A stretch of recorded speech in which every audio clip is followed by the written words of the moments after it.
তারা আন্দোলন প্রত্যাহার করছে, আমাদের রক্তের বিনিময়ে যে আন্দোলন চাঙ্গা হয়ে আছে সেই আন্দোলনে তারা আবার ফিরে আসতে পারছে, কারণ আমরা মাঠ ছাড়ি নাই। আমরা জুলাইয়ের আন্দোলনে মাঠ ছাড়ি নাই, তারা ডিবি অফিসে গিয়ে নির্যাতন হয়েছে, এটা সত্য, কিন্তু আমরা তো আন্দোলন ছেড়ে দিতে পারতাম। তারা প্রত্যাহার করতে পারে, কিন্তু আমরা তো রক্ত দিয়েছি, আমাদের ভাইরা আমার হাতে শহীদ হয়েছে। প্রাইভেট ইউনিভার্সিটিতে লাস্ট তথ্য মতে 37 জন শহীদ এবং পাবলিকে 12 জন। একজন শিক্ষার্থী ঢাকা বিশ্ববিদ্যালয়ের শহীদ নেই, অথচ এত স্যাক্রিফাইস, এত ব্লিডিং প্রাইভেট ইউনিভার্সিটি স্টুডেন্টরা দিয়েছে, তাদের কন্ট্রিবিউশনকে ইভ্যালুয়েটই করা হয়নি। এখন জুলাইয়ের সাথে যারা জড়িত, জুলাইয়ের যারা স্টেক হোল্ডার, যারা কন্ট্রিবিউটার, যারা ব্লাড শেড করছে, যারা লাইফ স্যাক্রিফাইস করছে, তাদের শহীদ পরিবারদেরকে, তাদের আহতদেরকে প্রতিটা বিশ্ববিদ্যালয় থেকে কেন তোমরা তাদেরকে ইনক্লুড করতে পারলে না? কেন এটা একটা ঢাকা বিশ্ববিদ্যালয় কোরাম হয়ে গেল? কেন এটা একটা ঢাকা বিশ্ববিদ্যালয় শুধু একটা পার্টি হয়ে গেল? শুধু ভাই ব্রাদার যে যেখানে ছিল সব এনসিপিতে ঢুকাইছে।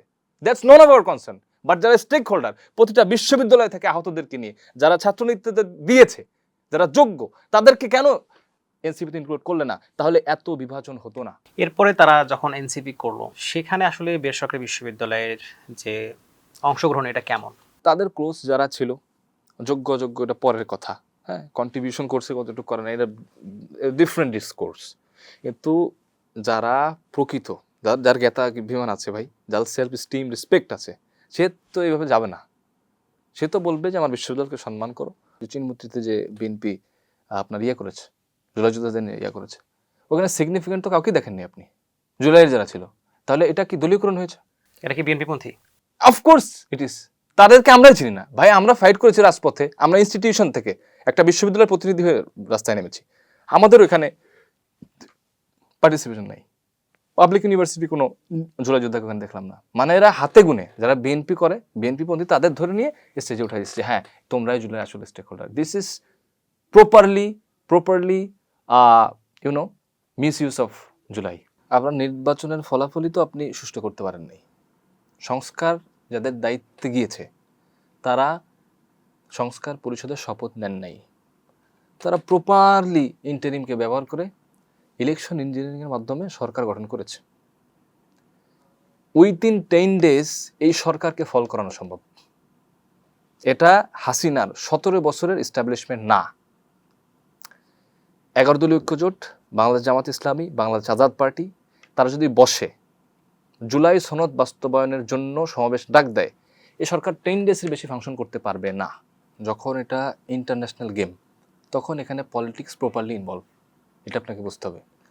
বাংলাদেশের যে ক্রিকেট এখন ফাংশন করছে, এখানে নেপোটিজম আছে। আপনি বিসিবি বোর্ডের দিকে তাকায় দেখেন, তো খেলাকে যে রাজনীতিকরণ করা হয় জাতীয় পর্যায়ে, এটা তো আমাদের দেশেই পরীক্ষিত। এখানে ফিফা ভাই, এখানে গ্লোবাল পলিটিক্স জড়িত, এখানে ভূ রাজনীতিক আপনার তৎপরতা এখানে আছে।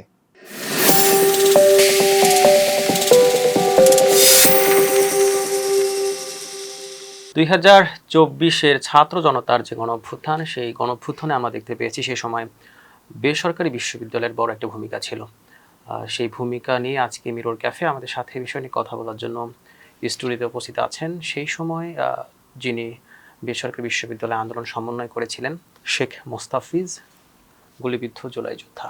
আপনাকে মিরর ক্যাফেতে স্বাগত জানাচ্ছি। আপনাকেও ধন্যবাদ। আমরা তো জানি যে একদম শুরুর দিকে যখন আন্দোলনটা ছিল, কোটা সংস্কার আন্দোলন ছিল, আন্দোলনের ঠিক কোন পর্যায়ে আপনারা নামলেন? আসলে আন্দোলনে নামার মূল কারণ ছিল আমাদের মোরাল অব্লিগেশন বা নৈতিক দায়বদ্ধতার জায়গাটা। কোটা আন্দোলনে এটা মুখ্য থাকলেও আন্দোলনের যে গতিপথ, এটা পরবর্তীতে সরকার পতন আন্দোলনের দিকে আমরা ধাবিত করেছি। কারণ কোটা দিয়ে আমাদের কোনো, we don't have an headache about quota. Quota নিয়ে আমাদের কোনো মাথা ব্যথা নাই, ছিল না তখনও, এখনও নেই। যখন দেখেছি যে নিরীহ শিক্ষার্থীদেরকে মেরে ঢাকা বিশ্ববিদ্যালয় ক্যাম্পাসে রক্তাক্ত করা হচ্ছে, নারী শিক্ষার্থীদের হেনস্থা করা হচ্ছে হলে ঢুকে, তখন আমরা আর বসে থাকতে পারিনি। যখন দেখলাম আবু সাইদকে হত্যা করা হয়েছে দিবালোকে প্রকাশ্যে, তার ব্যাপারে কোনো সরকারের সহানুভূতি তো নেই, উল্টো তাকে জঙ্গি বানানোর চেষ্টা করা হয়েছে, অথচ সে ছিল একজন মেধাবী সাহসী শিক্ষার্থী, তার জায়গা থেকে সে প্রতিবাদ করেছে। এবং এমন হত্যাকাণ্ড দেখার পরে আসলে কতজন সুস্থ মানুষ বা সুস্থ ছাত্র জনতা ঘরে বসে থাকতে পারে এটা আমার জানা নেই। তো আমাদের জায়গা থেকে আমরা এই বিশেষ করে হত্যাকাণ্ডগুলো, নির্যাতন, নিপীড়নগুলো নারী শিক্ষার্থীদের উপরে, সাধারণ ছাত্রদের উপরে, এটা আমাদেরকে নামতে বাধ্য করেছে। আপনারা তো সে সময় বিচ্ছিন্ন অবস্থায় ছিলেন, প্ল্যান পরিকল্পনা কিভাবে শুরু হলো আপনাদের? আসলে দেখেন, প্ল্যান পরিকল্পনা হয়েছে আমাদের যার যার জায়গা থেকে, সবাই একটা গ্রুপ নিয়ে চলে। বিশ্ববিদ্যালয়ে সবার আলাদা আলাদা গ্রুপ আছে, ফ্রেন্ড সার্কেল আছে। সমন্বয়ের বিষয়টা ধরেন আমি বসুন্ধরায় আমাদের নর্থ সাউথ বিশ্ববিদ্যালয়, তার পাশেই ইন্ডিপেন্ডেন্ট ইউনিভার্সিটি অফ বাংলাদেশ, একদম সাথেই। তার একটু কাছেই বাংলাদেশ আপনার American international university of Bangladesh, তার পাশে 100 ফিটেই আপনার ইউআইইউ, ইউনাইটেড ইন্টারন্যাশনাল ইউনিভার্সিটি। তো আমরাই ওখানে প্রায় 5-6টা ইউনিভার্সিটির কাছাকাছি। তারপর Rampura Badda, BRAC and east West.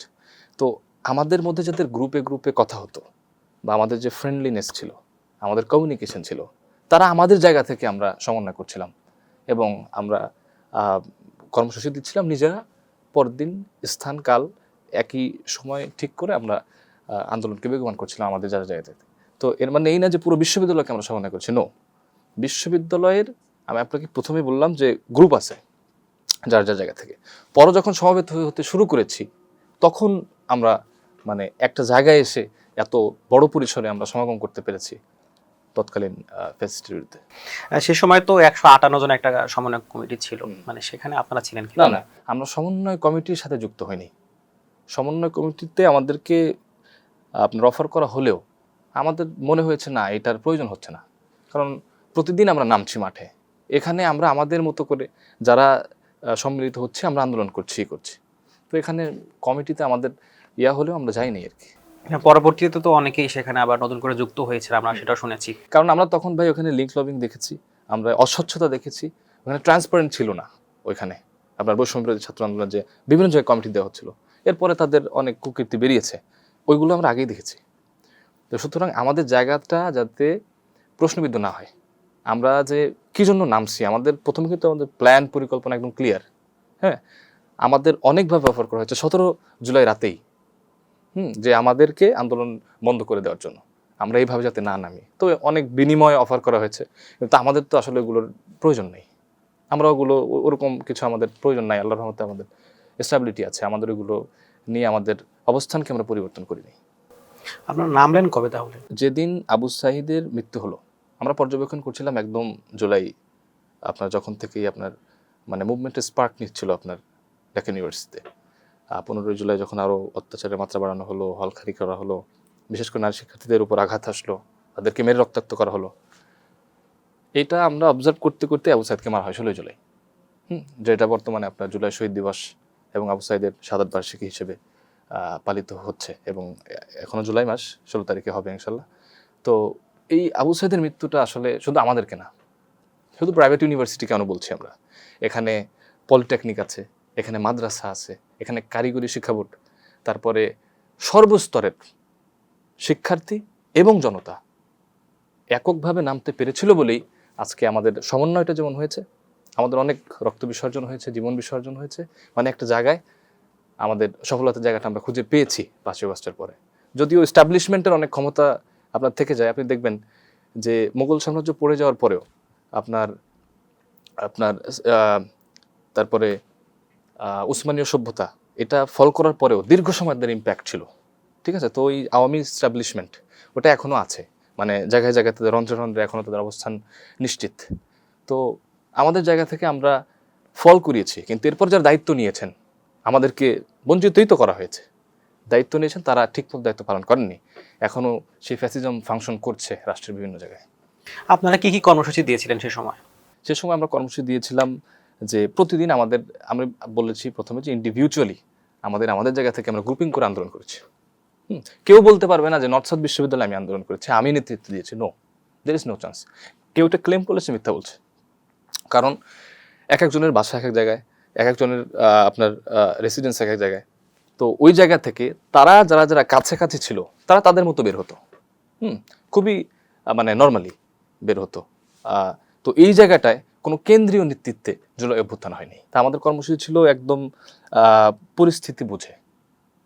যেমন 18 জুলাই ডিরেক্টলি আমাদেরকে বলা হয়েছিল যে আপনার প্রশাসনে যারা ছিল, ডিউটি অফিসাররা এবং পুলিশ, যে আমরা ঘরে ফিরে যাই, না হলে আমাদের উপর গুলি করা হবে। হ্যাঁ, এরকম বলে দেওয়া হয়েছিল। তো ওই দিনই আবার ব্র্যাক ইউনিভার্সিটি ফায়ার করা হয়েছে। তো ফায়ার করা হইলে আমাদের সাথে প্রায় ছিল, ধরেন আমাদের যে গ্রুপে প্রায় 17-18 জন ছেলে পেলে, তো এই ভয় পেয়ে চলে গেছে অর্ধেক, ওরা যায়নি। এখন ওদের মনে হয় নাই যে আমরা আর যাবো, তোরা চলে গেছে। তা আমরা যারা ছিলাম, আমাদের যারা মানে সাহস করেছে, আমরা গিয়েছি এবং এর মধ্যে অনেকে গুলিবিদ্ধ হয়েছি আমরা, ইনক্লুডিং মি, আপনার মেলুলবাড্ডা এলাকায় গিয়ে। তো এর মধ্যে অনেক প্রতিকূলতা, ছাত্রলীগের সাথে মারামারি হয়েছে আমাদের কয়েক দফায়, আপনার ধাওয়া পাল্টা দেওয়া হয়েছে, রক্তাক্ত হয়েছে, হাত পা ছিলে গেছে মারামারির মধ্যে পড়ে। তো কর্মসূচি ছিল আমাদের পরিস্থিতি অবস্থা বুঝে ব্যবস্থার মতো। আমাদের বিশ্ববিদ্যালয়ে ছাত্রলীগ যারা করতেন তারাও কি হামলার সাথে জড়িত ছিলেন কিনা? হ্যাঁ হ্যাঁ, অফকোর্স তারা ছিল, জড়িত ছিল। যদিও আপনারা জানেন যে নর্থ সাউথ বিশ্ববিদ্যালয়ে প্রকাশ্যে কোনো পলিটিক্যাল পার্টি ফাংশন করে না, কিন্তু এরপরেও কোনো মানে পলিটিক্যাল কোনো অ্যাক্টিভিটিস নর্থ সাউথ ইউনিভার্সিটি ক্যাম্পাসে নাই, এবং অন্যান্য প্রাইভেট ইউনিভার্সিটিতেও সেরকম দৃশ্যমান নয়। এরপরেও একটা কমিটি ছিল, তো তারা কোনো পলিটিক্যাল অ্যাক্টিভিটিস ক্যাম্পাসে করতে পারতো না বা করতো না। এটা আপনার একাডেমিক ইনস্ট্রাকশন, করা যায় না, করলে প্রবলেম হবে তাদেরই। তো এতটুক আপনার নন পলিটিক্যাল স্পেস ছিল নর্থ সাউথে। এরপরে একটা কমিটি যারা ছিল, তাদের সাথে আবার আউটসাইডের যারা যুক্ত ছিল, তারা মিলে হামলা করেছে আমাদের নানাভাবে, এবং খুবই দুঃখজনকভাবে তাদেরকে আপনার পরবর্তীতে জুলাইয়ে বিভিন্ন জায়গায় আমরা দেখতে পেয়েছি। এখনো কি তারা ক্যাম্পাসে আসে কিনা? কয়েকজনকে বের করে দেওয়া হয়েছে ক্যাম্পাস থেকে, এবং এখন অনেকে পলাতক আছে, অনেকে জেল জুলুম হয়েছে, অনেকে মুক্তি পেয়েছে। ম্যাক্সিমাম আমার জানা মতে যারা আছে, বেশ কিছু ছেলে পেলে তারা অলরেডি এক্সপেল হয়েছে। আপনি নিজেও গুলিবিদ্ধ হয়েছিলেন, সেই গল্পটা আমরা শুনতে চাই। আসলে আপনাকে বলছিলাম যে যখন পুলিশ বলল যে আমরা গুলি করতে বাধ্য হব যদি আপনারা আন্দোলন এভাবে করেন, আপনারা ভায়োলেন্স করছেন, তো সারা দেশে হত্যাকাণ্ড হচ্ছে, তাই নিয়ে কোনো মাথা ব্যথা নেই। আর আমরা এটা দাবি করলে যে হত্যাকাণ্ড কেন হচ্ছে নিয়ে যদি আমাদের গুলি করা হয়, তো আমরা আরও খেপে যাই যে এটা কেমন, তা করলে করবে, কিন্তু আমরা আন্দোলন করব, এমন একটা মানে ফার্ম বিলিভ নিয়ে আমরা ব্র্যাক ইউনিভার্সিটির দিকে আসি। তো ওখানে আমরা গিয়ে পৌঁছে দেখলাম যে বেশ কয়েকজন স্টুডেন্ট একদম রাস্তায় ব্লাডি, একবার রক্তাক্ত অবস্থা আছে। তো এই অবস্থায় দেখে আমরা তো হতভম্ব হয়ে গেছি, এমনিই আমরা অনেকেই আহত হয়ে গেছি। এর মধ্যে আপনার ইট পাটকেল ছুঁড়েছে, মারামারি হয়েছে, হাতাহাতি হয়েছে। এরপরে গিয়ে দেখলাম যে পুলিশ ওপেন ফায়ার করছে। আমার ছবি আছে এখানে, আমি বুলেট হাতে নিয়ে ছবি তুলেছিলাম, এবং ভিডিও আছে আমার 34 সেকেন্ডের একটা ভিডিও, যেখানে আমি বলছি যে দেখেন এই মাত্র আমাদের গুলি করা হয়েছে। ওখানে ওই ভিডিওতেই আপনি 6টা থেকে 7টা মানে আগ্নেয়াস্ত্র ফায়ার করা হচ্ছে, এই সাউন্ড আপনি শুনতে পাবেন। এবং ওখানে আপনার ওই গুলির যে ইয়াগুলো ছিল, ওগুলো আমি সংগ্রহ করেছিলাম, আমার কাছে জিমের ব্যাগ ছিল, তো ওগুলো আমি রেখেছি, এখন আছে আমার কাছে। তো এই আহত শিক্ষার্থীদেরকে, যারা গুলিবিদ্ধ হয়েছে এবং আহত হয়েছে, তাদেরকে মানে লুক আফটার করতে গিয়ে আমি ওখানে গুলিবিদ্ধ হয়ে যাই। Right side of my abdominal, আমার কোমরের বাম পাশে লাগে, এবং ডান হাতের কোণে দিয়ে বেরিয়ে যায় লেগে, একদম স্পর্শ করে। তো এরপরে আমি পড়ে যাওয়ার কারণে আমার স্পাইন ইঞ্জুরি হয়, মানে গুলির চেয়ে বেশি ক্ষতি হয়ে গেছে। আমি যখন নিচে পড়েছি, মানে খুবই বাজেভাবে পড়া হয়েছে। এই পড়ার জন্য আমার স্পাইনের L5 যে ডিস্কটা ছিল, ওটা একটু বাল্জ হয়েছে। এটার কারণে লং টাইম আমার সাপোর্ট করতে হয়েছে, থেরাপি নিতে হয়েছে। আল্লাহর অশেষ রহমতে আমি একদম কমপ্লিটলি রিকভার করতে পারছি। হ্যাঁ, এরপরে আমি ম্যারাথন দৌড়েছি, বা আমি নিজের যে আগে অ্যাবিলিটি ছিল, ফিজিক্যালি যে স্ট্রং ফিটনেস যে ছিল, ওইটা কোনো ইম্প্যাক্ট হয়েছে কিনা, আমি জন্য আবার ম্যারাথন করেছি। তো দেখেছি আলহামদুলিল্লাহ কোনো সমস্যা হয়নি। সো একটা লং টাইম, অ্যারাউন্ড 1 year আমাকে সাফার করতে হয়েছে, এবং still I am recovering myself, but আলহামদুলিল্লাহ ওকে রাইট নাও। একদম পুরো আন্দোলন জুড়ে ক্ষয়ক্ষতির পরিমাণ যদি বলি, কতজন শহীদ হয়েছেন এবং কতজন আহত হয়েছেন? প্রাইভেট ইউনিভার্সিটিতে লাস্ট তথ্য মতে 37 জন শহীদ, এবং পাবলিকে 12 জন। একজন শিক্ষার্থী ঢাকা বিশ্ববিদ্যালয়ের শহীদ নেই।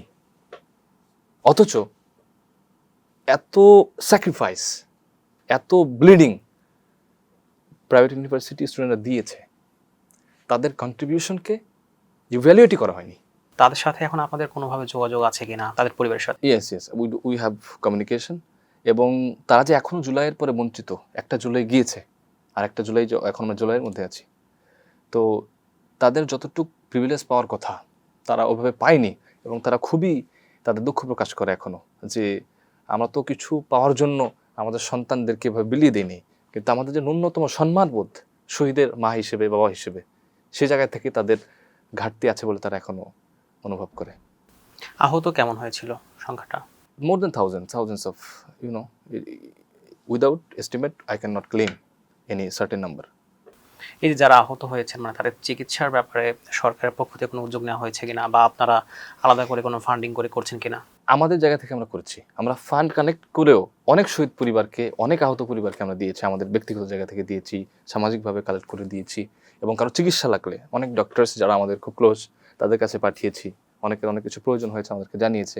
কিন্তু সরকার যেটা করেছে, অন্তর্বর্তী সরকার অনেকটাই করেছে, তাদের পরিপূর্ণভাবে করতে পারেনি, তাদেরও কিছু ঘাটতি আছে, কিন্তু তারা করেছে শহীদ পরিবার এবং আহতদের জন্য। কি পেলেন? প্রাপ্তির জায়গা তো আসলে আমরা কিছু পাবো এই জন্য না, আমরা এত বড় লাগামহীন ফ্যাসিবাদী স্বৈর শাসনের আমরা লাগাম টানতে চেয়েছি। শুধু কোটার তো আমাদের কনসার্ন না, আমি তো বলেছি, কিন্তু এই যে দীর্ঘ 17 বছর চলা গুম, খুন, ধর্ষণ, নেপোটিজম সরকারি প্রতিটা জায়গায়, যে কোটা ওয়ান অফ দ্য ইস্যু, এই জিনিসগুলো যাতে চির অবসান হয়। যখন 13 সালে শাপলা হত্যাকাণ্ড হয়েছে, কিছুই করা যায়নি। 57 জন অফিসার পৃথিবীর ইতিহাসে নাই যে মারা হয়েছে নিজের দেশে, নিজের দেশের ভূখণ্ডে, এবং এখানে ভারত জড়িত পরিষ্কার। বারবার সে কমিশনের রিপোর্ট পিছানো হয়, বারবার। এখানে আওয়ামী লীগের নির্দেশে হয়েছে এই পিলখানা হত্যাকাণ্ড, কোনো যুদ্ধে মরে নেই 57 জন সেনা অফিসার। এত বড় ক্ষতি একটা রাষ্ট্রের পৃথিবীর কোথাও হয়নি। 57 জন অফিসার বানাইতে কয়শো বছর লাগবে? প্রাপ্তির জায়গা তাকালেই দেখি শূন্যতা। প্রাপ্তি তো যতটুকু হওয়ার কথা ছিল, সম্মানটাই যথেষ্ট ছিল। আমাদের প্রাইভেট ইউনিভার্সিটি ম্যাক্সিমাম আলহামদুলিল্লাহ আমরা ফাইন্যান্সিয়ালি স্টেবল, আমাদের খুব একটা স্ট্রাগল করতে হয় না ক্যারিয়ারের জন্য বা এর জন্য, আলহামদুলিল্লাহ, আল্লাহ, এটা আল্লাহ শুকরিয়া। এখন কথা হচ্ছে ভাই, একটা জায়গায় আমি আমার কৃতিত্ব দিয়েছি, আমার জান মাল ইমান দিয়ে আমি আমার কন্ট্রিবিউশনকে আমি ক্লিয়ার করেছি। এখন কথা হচ্ছে কি, আমার যে একটা সম্মান, এটা তো আপনি ইনশিওর করবেন, আমাকে কিছু দিতে হবে না। আমাদের অনেকভাবে কেনার চেষ্টা করা হয়েছে জুলাই, আমরা তো জানতাম না সরকার পতন করতে পারবো, কিন্তু আমরা ফার্ম ছিলাম, আমরা দৃঢ় ছিলাম যে ইয়েস, আমরা নামছি, এটা শেষ না করে উঠবো না। আপনারা কি ধরনের সম্মান প্রত্যাশা করেছিলেন? দেখেন, বাংলাদেশে এতগুলো প্রাইভেট ইউনিভার্সিটি, ঢাকাতে এতগুলো বড় বড় কওমি মাদ্রাসা, এত বড় বড় বড় আপনার কারিগরি শিক্ষা বোর্ডগুলো, শিক্ষা প্রতিষ্ঠানগুলো, স্কুল কলেজগুলো, এখান থেকে যারা আহত হয়েছে, সিগনিফিকেন্ট ইনজুরি যারা হয়েছে, গুলিবিদ্ধ যারা হয়েছে, মিনিমাম 10 থেকে 20 জনের একটা ছাত্র প্রতিনিধি করা উচিত ছিল সরকারের। ইন্টারিম এটা করে নাই। হ্যাঁ, আমরা আমাদের মেসেজ পৌঁছেছি, এটা তারা করে নাই। এখন এই জন্য আপনি জুলাইয়ের প্রকৃত প্রতিনিধিদের খুঁজে পান না, সবাই জুলাই স্টেক হোল্ডার দাবি করে। আচ্ছা, জুলাই যোদ্ধাদেরকে একটা স্বীকৃতি দেওয়া হয়েছে যারা আহত হয়েছে, গেজেট করা হয়েছে মুক্তিযোদ্ধা মন্ত্রণালয় এবং স্বাস্থ্য মন্ত্রণালয়।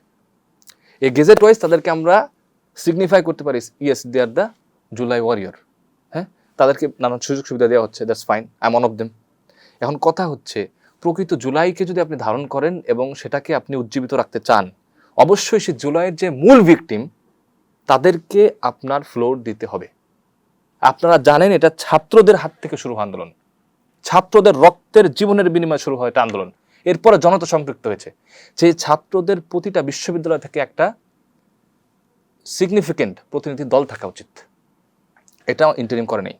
এখন সরকারের উচিত এই জুলাইকে যারা আসলেই তারা বাঁচিয়ে রাখতে চায়, জুলাইকে প্রকৃত সম্মান করে, জুলাই যোদ্ধাদের সম্মান করে, অবশ্যই তাদেরকে এই প্রতিটা বিশ্ববিদ্যালয়ে, স্কুল, কলেজ, মাদ্রাসায় আপনি গুলির দাগ দেখে দেখে হলেও, নেতৃত্বযোগ্য স্টুডেন্টদেরকে দেখে দেখে হলেও আপনার কমিটি করে দিতে হবে, এবং তাদেরকে ওই বিশ্ববিদ্যালয়, ওই স্কুলের, ওই কলেজের কমিটি হিসেবে আপনার স্বীকৃতি দিতে হবে, এবং তারা জুলাইয়ের জন্য কথা বলবে, এবং তারা জুলাইকে আপহোল্ড করবে in front of the world.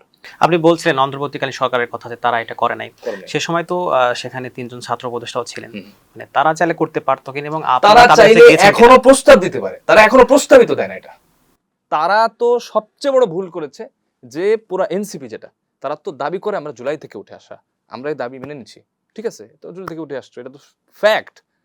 এখন জুলাইয়ের সাথে যারা জড়িত, জুলাইয়ের যারা স্টেক হোল্ডার, যারা কন্ট্রিবিউটার, যারা ব্লাড শেড করছে, যারা লাইফ স্যাক্রিফাইস করছে, তাদের শহীদ পরিবারদেরকে, তাদের আহতদেরকে প্রতিটা বিশ্ববিদ্যালয় থেকে কেন তোমরা তাদেরকে ইনক্লুড করতে পারলে না? কেন এটা একটা ঢাকা বিশ্ববিদ্যালয় কোরাম হয়ে গেল? কেন এটা একটা ঢাকা বিশ্ববিদ্যালয় শুধু একটা পার্টি হয়ে গেল? শুধু ভাই ব্রাদার যে যেখানে ছিল সব এনসিপিতে ঢুকাইছে। That's not our concern. But যারা স্টেক হোল্ডার, প্রতিটা বিশ্ববিদ্যালয় থেকে আহতদেরকে নিয়ে, যারা ছাত্রনেতৃত্ব দিয়েছে, যারা যোগ্য, তাদেরকে কেন এনসিপিতে ইনক্লুড করলে না? তাহলে এত বিভাজন হতো না। আজকে কেন আমরা আজাদ পার্টি করতে বাধ্য হয়েছি? যেখানে শরীফ ওসমান হাদির হত্যাকাণ্ডের বিষয়ে ভারত পরিষ্কার তথ্য দেয়, মমতা ব্যানার্জি নিজে আপনার জনসম্মুখে, জনশ্রোতার সামনে তারা বলে যে এখানে অমিত শাহ জড়িত, সেখানে যখন এনসিপি চুপ থাকে তখন তো আমাদের রক্ত গরম হয়ে যায় যে আরে ভাই, তারা কনফার্ম করে দিচ্ছে ভারত জড়িত, অমিত শাহ জড়িত। এখানে কি করে আপনি বসে থাকেন কোনো কর্মসূচি না দিয়ে ভারতের বিরুদ্ধে? আমরা কেন রাজনৈতিক দল করতে বাধ্য হয়েছি? এই যে কোরামের কথা বলছেন, মানে এই কোরামটা কে সৃষ্টি করলো, ব্যাপারটা এরকম তারা কিনা? সৃষ্টি করেছে। ব্যাপারটা এরকম কিনা যে নেতৃত্বের জায়গা থেকে বা আপনি যেমনটি বলছিলেন যে স্টেক হোল্ডারের জায়গা থেকে মাইনাস করার জন্য? মাইনাস, শুধু মাইনাস না, মাইনাস তো করবই, তাদের ইন্টেনশন মাইনাস তো করবই, এবং পুরোটা আমরা একদম বুঝে নেব। জুলাইয়ের যতটুক যা আছে পুরোটা আমরা আমাদের পকেটে ঢোকাবো। ঠিক আছে, এটা সম্মান হোক, কোনো আপনার জিনিস হোক, জুলাই কেন্দ্রিক এই যে একটা নেপোটিজম, এই যে ভাই ব্রাদার্স কোরাম, এটা জুলাইটাকে মানে ধ্বংস করে দিয়েছে তাদের জায়গা থেকে। কিন্তু আমরা যতদিন বেঁচে আছি আমাদের জায়গা থেকে তো আমরা স্বচ্ছ, আমরা আমাদের জায়গা থেকে করে যাব। এনসিপি সবাইকে ইনক্লুড করলে আমাদের বাংলাদেশ আজাদ পার্টি করার দরকার ছিল না। যখন দেখেছি যে ভারতীয় আধিপত্যবাদের বিরুদ্ধে তাদের কোনো আওয়াজ নাই, জুলাই যোদ্ধাদের স্টেক তারা নির্দিষ্ট করতে পারে নাই, নিশ্চিত করতে পারে নাই, তখন আমরা বাধ্য হয়েছি শহীদ পরিবারদেরকে নিয়ে, আর্মি সেনা অফিসারদেরকে নিয়ে, গুমের ভিকটিমদেরকে নিয়ে, বাংলাদেশের সাহিত্য, সংস্কৃতি এবং রাজনীতি, কালচারাল ব্যক্তিত্বদেরকে নিয়ে, যারা প্রকৃত ভারত বিরোধী এবং যারা প্রকৃত বাংলাদেশের কণ্ঠ, কোনো রাজনৈতিক দলের কণ্ঠ। এখানে একটা প্রসঙ্গ, সেটা হচ্ছে যে মানে যখন অন্তর্বর্তীকালীন সরকার গঠন করা হইলো, এরপরে ছাত্র উপদেষ্টাদের সাথে আপনারা কথা বলেছেন কিনা, বা সেই সময় আসলে আপনারা এক হওয়ার চেষ্টা করেছিলেন কিনা? আমরা অনেকবার আমাদের প্রস্তাব দিচ্ছি প্রাইভেট বিশ্ববিদ্যালয় থেকে, আমরা আমাদের জায়গা থেকে সর্বোচ্চটা করেছি। কিন্তু যখন আপনি কাউকে একটা আবেদন দেন, যখন সেটা নিষ্ফল আবেদন হয়ে যায়, তখন কিন্তু আপনার জায়গা থেকে কিছু করার নাই। কাকে দিয়েছিলেন এই আবেদন? আক্তার ভাইয়ের সাথে কথা হয়েছে, নাহিদ ভাইয়ের সাথে কথা হয়েছে, সার্জিস ভাইয়ের সাথে কথা হয়েছে, আপনার নাসিরউদ্দিন পাটোয়ারি ভাইয়ের সাথে কথা হয়েছে। ইভেন চিন্তা করেন, জুলাইয়ের সাথে যদি সবচেয়ে বড় গাদ্দারি কেউ করে থাকে, সেটা বাংলাদেশ জাতীয়তাবাদী দল BNP.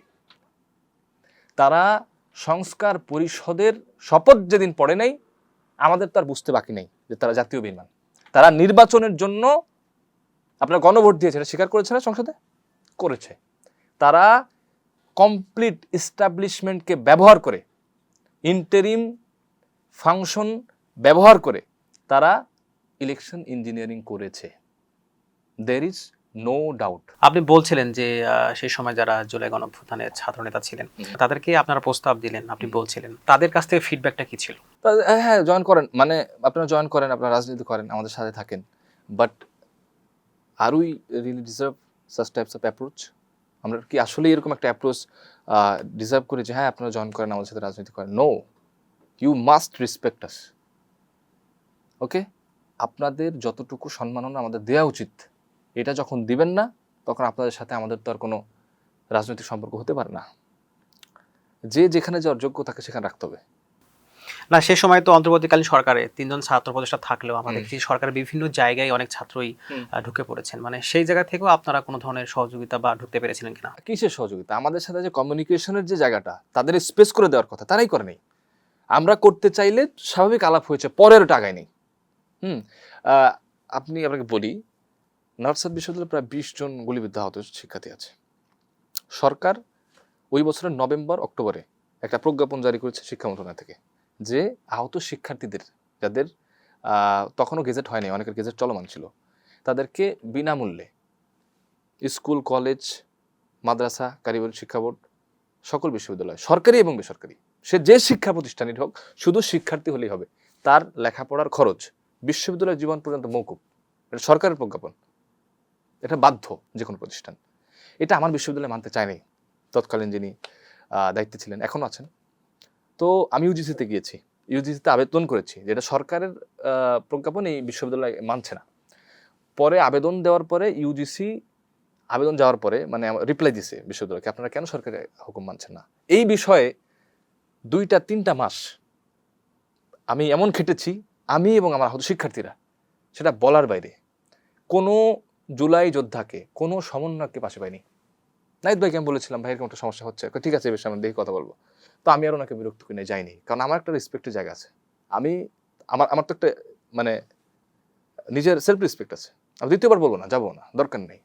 I have my own space, I have my own power, I can utilise it. তো আমার জায়গা থেকে আমি দ্বিতীয়বার ওনাকে বলিনি, আর উনি আমার সাথে কোনো যোগাযোগ বা আমিও করতে চাইনি। যাই হোক, এরপরে ইউজিসি থেকে রিপ্লাই যাওয়ার পরে তখন বিশ্ববিদ্যালয় মানে শীতল, তাদের পক্ষ থেকে কোনো অ্যান্সার আসতেছে না যে এই আহত শিক্ষার্থীদের স্কলারশিপ নিশ্চিতের ব্যাপারে। এরপর আমি শিক্ষা মন্ত্রণালয় গিয়েছি, শিক্ষা উপদেষ্টাকে আমি লিখিত আবেদন দিয়েছি, যেরকম যে শিক্ষা মন্ত্রণালয় জারিকৃত প্রজ্ঞাপন অবজ্ঞা করা হচ্ছে, অমান্য করা হচ্ছে। পরে যখন শিক্ষা মন্ত্রণালয় থেকে রিটেন একটা রিপ্লাই গিয়েছে বিসি বরাবর, বিশ্ববিদ্যালয় বরাবর, তখন তারা দিয়েছে। তাও কিছু কন্ডিশন রেখেছিল, আমি বলছি কন্ডিশন চলবে না, এখানে কোনো কন্ডিশনের কথা শিক্ষা মন্ত্রণালয় বলে নেই। তাদেরকে কোনো কন্ডিশন ছাড়া 100% স্কলারশিপে তাদের ফুল লাইফ টাইম স্টুডেন্টশিপ একদম ফ্রি করতে হবে। তো এটা করা হয়েছে, আলহামদুলিল্লাহ পরে হয়েছে। তো এই যে একটা লড়াই আহত শিক্ষার্থীদেরকে, এখানে আমরা কি পাইতে পারতাম না? ওনাদের সাপোর্ট, এই যে সমন্বয়কদের বলেন, এখন যারা এনসিপি করছেন, সবাইকে সাথে বলেছি। সো এই জায়গাগুলো খুবই মানে আনক্লিয়ার এবং খুবই মিসকমিউনিকেশনাল ছিল। এরপরে তারা যখন এনসিপি করলো, সেখানে আসলে বেসরকারি বিশ্ববিদ্যালয়ের যে অংশগ্রহণ এটা কেমন? তাদের ক্লোজ যারা ছিল, যোগ্য এটা পরের কথা। হ্যাঁ, কন্ট্রিবিউশন করছে কতটুকু করে না, এটা ডিফারেন্ট ডিসকোর্স। কিন্তু যারা প্রকৃত, যার জ্ঞাতা বিমান আছে ভাই, যার সেলফ স্টিম রেসপেক্ট আছে, সে তো এইভাবে যাবে না। সে তো বলবে যে আমার বিশ্ববিদ্যালয়কে সম্মান করো, আমার বিশ্ববিদ্যালয়ে কন্ট্রিবিউট করেছে তাদের কি করো। ও জাস্ট একটা ফ্রেম পাইলেই হচ্ছে, ওর কোনো মাথা ব্যথা নাই জুলাই নিয়ে। ওকে নিয়েই ভাবছে, ও বিশ্ববিদ্যালয়ের প্রতিনিধি হইতে পারে নাই, ওর স্বার্থটার জন্যই এনসিপিতে গিয়েছে। কিন্তু আমি তো দেখছি যে আমার বিশ্ববিদ্যালয় এখানে ডিপ্রাইভড, বঞ্চিত হয়েছে আমার বিশ্ববিদ্যালয়। আমি দেখছি প্রাইভেটগুলো বঞ্চিত হয়েছে। তো এখানে আমি একা গিয়ে এনসিপিগুলো তো হচ্ছে না, আমার বিশ্ববিদ্যালয় ইনক্লুড করো, একটা প্রপার পলিটিক্যাল স্পেস তৈরি করো প্রাইভেটের জন্য। তারপরে আমি দেখব যে ঠিক আছে এবার রাজনীতি করা যায়। আপনি বলছিলেন যে এনসিপিতে অনেকেই গেছে বেসরকারি বিশ্ববিদ্যালয় থেকে। একদম কেন্দ্রীয় পর্যায়ের কথা যদি বলি, মানে প্রথম সারির দিকে কি এরকম আছে যে বেসরকারি বিশ্ববিদ্যালয় থেকে গেছেন? এই প্রশ্নটা আমি আপনাকে করলাম। আপনি দেখেন তো প্রাইভেট বিশ্ববিদ্যালয়ের যাকে আপনি চেনেন, একদম মূল কেন্দ্র নেতা কেউ আছে কিনা কমিটিতে? না, আমাদের একটা দৃষ্টি তো আছে, কিন্তু আপনাদের পক্ষ থেকে এরকম আছে কিনা? নর্থ সাউথের কে আছে? ইস্ট ওয়েস্টের কে আছে? আপনার আইইউবি কে আছে? এআইইউবির কে আছে? ব্র্যাকের কে আছে? এই ছেলেগুলো রক্ত ঝরে সবচেয়ে বেশি। কেন নাই? Because we are deprived. Okay, আমাদের বঞ্চিত করা হয়েছে। হ্যাঁ, তো এখানে ভাই আমার ইজ্জত, আমার সম্মান জলাঞ্জলি দিয়ে তো আমি কোনো পথ চাই না। আমার জান গেলেও আমি আমার সম্মান বিষয়ে আমি কঠোর, আমার ইজ্জত দেবো না আমি। তো এখানে তো আমি ছোট হয়ে তো কারো থাকতে পারবো না।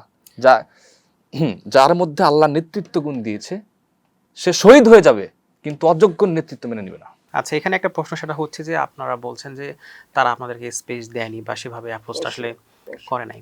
তো মানে এখানে পেছনে কি কারণ থাকতে পারে? মানে ঢাকা ইউনিভার্সিটি বা ভালো ভালো বিশ্ববিদ্যালয়ে পড়াশোনা করেছে, তারা কোয়ালিফাইড। হ্যাঁ, কোয়ালিফাইড, ঠিক আছে, দ্যাটস ফাইন। কিন্তু প্রাইভেট ইউনিভার্সিটি কন্ট্রিবিউশন তো বেশি। এখানে হাজার হাজার কোয়ালিফাইড ছেলেপেলে আছে, তাদের সাথে কমিউনিকেশন শুধু গ্যাপ না, তারা পুরো জুলাই বলতেই তাদেরকে বোঝাতে চেয়েছে। তারা কোটা আন্দোলন করেছে, কিন্তু প্রাইভেট ইউনিভার্সিটি করেছে সরকার পতন এবং এই ফ্যাসিবাদী কাঠামো নিরসনের জন্য। তাদের তো আমি আগেই বললাম ভাই, কোটার সমস্যা আমাদের নাই, কোটা আমাদের লাগবেই না, জীবনও লাগবে না। আমরা সরকারি চাকরিতে যাই না। কত পার্সেন্ট স্টুডেন্ট আছে প্রাইভেট থেকে সরকারি চাকরি করে? No one else. ঠিক আছে, তো তারা চাইছে যে জুলাই মানে আমরা, জুলাই মানে শুধু ঢাকা বিশ্ববিদ্যালয়, জুলাই মানে পাবলিক বিশ্ববিদ্যালয়। তো এই যে একটা মানে ডিসপ্যারিটি করা হয়েছে, ডিসক্রিমিনেশন করা হয়েছে, এটাকে আপনার আপনার শুধু প্রাইভেট পাবলিক আপনার বৈষম্যই নয়, এটা পুরো জুলাইকেই বৈষম্যর দিকে ধাবিত করেছে এবং এখনো সেটা ফাংশন করছে আমাদের নেতৃত্বের যে প্রতিযোগিতা, এই কারণে কি করা হয়েছে কিনা? হ্যাঁ, আমি নেতা হব, আমার যোগ্যতা থাক আর না হোক, এটা হচ্ছে তাদের যে আমাকে দেখছে, আমি আমি এখানে বিলং করি, সো আমি আর কাউকে স্পেস দিব না। তারা চাইলে, এখন যারা সামনে ছিল, তারা চাইলে আরও শত শত নেতৃত্ব তৈরি করতে পারতো, আমি তো বললাম ভাই, যে শিক্ষা প্রতিষ্ঠানগুলোর কন্ট্রিবিউশন, যে শিক্ষার্থীরা জীবন দিয়েছে, রক্ত দিয়েছে, এখান থেকে সেনা আপনি প্রতিষ্ঠানে আসবেন, এটা হচ্ছে ভদ্রতা, এটা হচ্ছে সামাজিকতা, এটা হচ্ছে রাজনৈতিক শিষ্টাচার। আপনি সেখানে তাদেরকে কন্ট্রিবিউট না করে নিজের যে যেখানে আছে সব এনে দলে ঢোকালেন, এবং আপনার তোষামত যারা করছে প্রাইভেট থেকে তাদেরকে আপনি দলে বেরালেন। তো this is not proper political practice, not at all. অন্তর্বর্তীকালীন সরকারের যে ডিজাইনটা, এই ডিজাইন সম্পর্কে আপনারা জানতেন কিনা বা আপনাদের সাথে কোনো ধরনের সমন্বয় করা হয়েছে কিনা সেই সময়? অন্তর্বর্তী সরকারের তৎকালীন যারা ছাত্র উপদেষ্টা ছিল, এখানে দেখেন একটা কি একটা খারাপ কাজ হয়েছে। ডক্টর ইউনূস তিনি একটা বিদেশ একটা প্রোগ্রামে তিনি একজনকে পরিচয় করে দিচ্ছিলেন মাস্টার মাইন্ড, কিন্তু জুলাই কোনো একত্রিত হয়নি। হ্যাঁ, চিন্তা করেন 26-27 জুলাই তখন যারা আন্দোলন প্রত্যাহার করে উঠিয়ে নিয়েছে লিখিত দিয়ে, আপনার হারুনের কিসের হোটেল, ভাতের হোটেলে, ভাই তখন আমরা রক্ত দিচ্ছি, আমাদের শরীর থেকে তাজা রক্ত পড়ছে। তারা আন্দোলন প্রত্যাহার করছে, আমাদের রক্তের বিনিময়ে যে আন্দোলন চাঙ্গা হয়ে আছে সেই আন্দোলনে তারা আবার ফিরে আসতে পারছে, কারণ আমরা মাঠ ছাড়ি নাই। আমরা জুলাইয়ের আন্দোলনে মাঠ ছাড়ি নাই, তারা ডিবি অফিসে গিয়ে নির্যাতন হয়েছে, এটা সত্য, কিন্তু আমরা তো আন্দোলন ছেড়ে দিতে পারতাম। তারা প্রত্যাহার করতে পারে, কিন্তু আমরা তো রক্ত দিয়েছি, আমাদের ভাইয়ের আমার হাতে শহীদ হয়েছে। তো আমার নৈতিক দায়বদ্ধতা কতটুকু যে আমি পারছি না আন্দোলন ছাড়তে। তো আমরা যেহেতু আন্দোলন ছাড়ি নাই, তাই তারা আবার মাঠে এসে নেতৃত্ব দিতে পারছে। তো এই জায়গাটা একটা ইভ্যালুয়েশনের জায়গা না? আপনি বলছিলেন যে হচ্ছে অন্তর্বর্তীকালীন সরকার একজন উপদেষ্টাকে পরিচয় করে দিয়েছে যে তিনি মাস্টার মাইন্ড ছিলেন, কিন্তু পরবর্তীতে শিবির এক নেতা বলছিলেন এরকম করে যে তিনি আসলে অন্তর্বর্তীকালীন সরকারের প্রধান যিনি ছিলেন ডক্টর ইউনূস, তাকে দিয়ে বলিয়ে নিয়েছেন যে তিনি মাস্টার মাইন্ড ছিলেন। আসলেই তার পরবর্তী যে কথাবার্তা, বিশেষ করে মাহফুজ আলমের যে কথাবার্তা এবং জুলাইয়ের মধ্যে একটা ফাটল সৃষ্টির যে ব্যাপারটা অনেকেই অভিযোগ করে থাকেন, এই ব্যাপারে কি বলবেন? আর ভাই এখন একটা কথা আছে, কাজী নজরুল ইসলাম তার একটা প্রবন্ধ আছে ধর্মঘট, একবার প্রথম লাইন পড়ে দেখবেন, উনি বলছেন যে এলো চষে সে রইল বসে, নাড়া কাটাকে ভাত দাও এক থাল কষে। মানে আন্দোলন চষতে চষতে আমাদের হাল ভেঙে যাচ্ছে, আমাদের রক্ত মানে ফিনকি দিয়ে বের হচ্ছে, আমাদের জীবন চলে যাচ্ছে, সবচেয়ে শহীদ আমরা, অথচ এখানে আমাদের কন্ট্রিবিউশন এখানে ইভ্যালুয়েটেড না। যে নাড়া কাটা যে আন্দোলনের সময় লুকিয়েছিল, বোনের বাসায়, ভাইয়ের বাসায়, চাচার বাসায়, মামার বাসায় পালিয়েছিল, তারা এসে ফেস হয়ে গিয়েছে, কিন্তু আমাদেরকে স্পেস দেওয়া হয়নি। চিন্তা করেন, আমি শেখ মুস্তাফিজ নর্থ সাউথের স্টুডেন্ট একজন রানিং, আমি ছাড়া কোনো পলিটিক্যাল ভয়েসই নর্থ সাউথে তৈরি হয় নাই, তারা আসেই নাই। তারা পলিটিক্সকে এত ঘৃণা করেছে, বেশিরভাগ বিপ্লবী, তারা রাজনীতি করতে চায় না এখন, এত বড় যখন তাদেরকে আপনার ডিপ্রাইভ করা হয়েছে। আমি ছাড়া পলিটিক্যাল আওয়াজই কারণ নাই। তা আমার জায়গা তো আমি তো দেখেছি, আমি ওই শহীদদের হাত ধরেছি, তো আমি তাদের পক্ষে যদি কথা না বলতে পারি, আমার মনে হবে যে জুলাই আমার কাছে দাফন হয়ে যাবে, এটা আমি হইতে দেবো না। তো এই জায়গাগুলো আমাদেরকে এখনো কথা বলাচ্ছে। তো আমি চাই আমার মতো আরো 10 জন তো হইতে পারতো নর্থ সাউথে, আপনি কেন আমার সাথে কথা বলতে হচ্ছে? এই যে তাদেরকে যে অবমাননা করা হয়েছে আজকে, এই জন্য জুলাইটা এতটা হালকা হয়ে গেছে, প্রতিটা বিশ্ববিদ্যালয় থেকে এই আওয়াজগুলো এখন নাই। কিন্তু আমাদের তো কথা বলতে হবে, আমার তো কথা বলতে হবে, এটা আমার নৈতিক দায়বদ্ধতা। এরপরে তো অন্তর্বর্তীকালীন সরকার প্রায় 18 মাস ক্ষমতায় ছিলেন, মানে পুরো সরকারের যদি পর্যালোচনা করতে বলি কিভাবে করবে? প্রথমত সরকারটা হয়েছে এটা আংশিক। আপনার যে অ্যাডভাইসারি বোর্ড গঠন করা হয়েছে, এখানে তো প্রথমেই তো পার্টিসিপেশনটা ইনশিওর করা হয় নাই জুলাই স্টেক হোল্ডারদেরকে। শুধু একটা বিশ্ববিদ্যালয় থেকে কেন উপদেষ্টা মণ্ডলীতে স্থান পেল? হ্যাঁ, তো যাদের, আমি এটাই বলছি যে ভাই, আপনি ওই যে যখন ওই যে জেলও চষে সে রইল বসে, নাড়া কাটাকে ভাত দাও এক থাল কষে, যাদের রক্ত সবচেয়ে বেশি, যাদের শাহাদাত সবচেয়ে বেশি, তাদেরকে আপনার ডিভ্যালুয়েট করে, তাদেরকে অবজ্ঞা করে আপনারা সরকার গঠন করেছেন, এখানে আমার সমস্যা নাই। কিন্তু জুলাইয়ের যে মূল বাস্তবিক আপনার প্রত্যাশা, সেগুলো যদি পূরণ করতো, অন্তর্বর্তী সরকারের সমালোচনার সুযোগ ছিল না, কিন্তু তারা করেনি।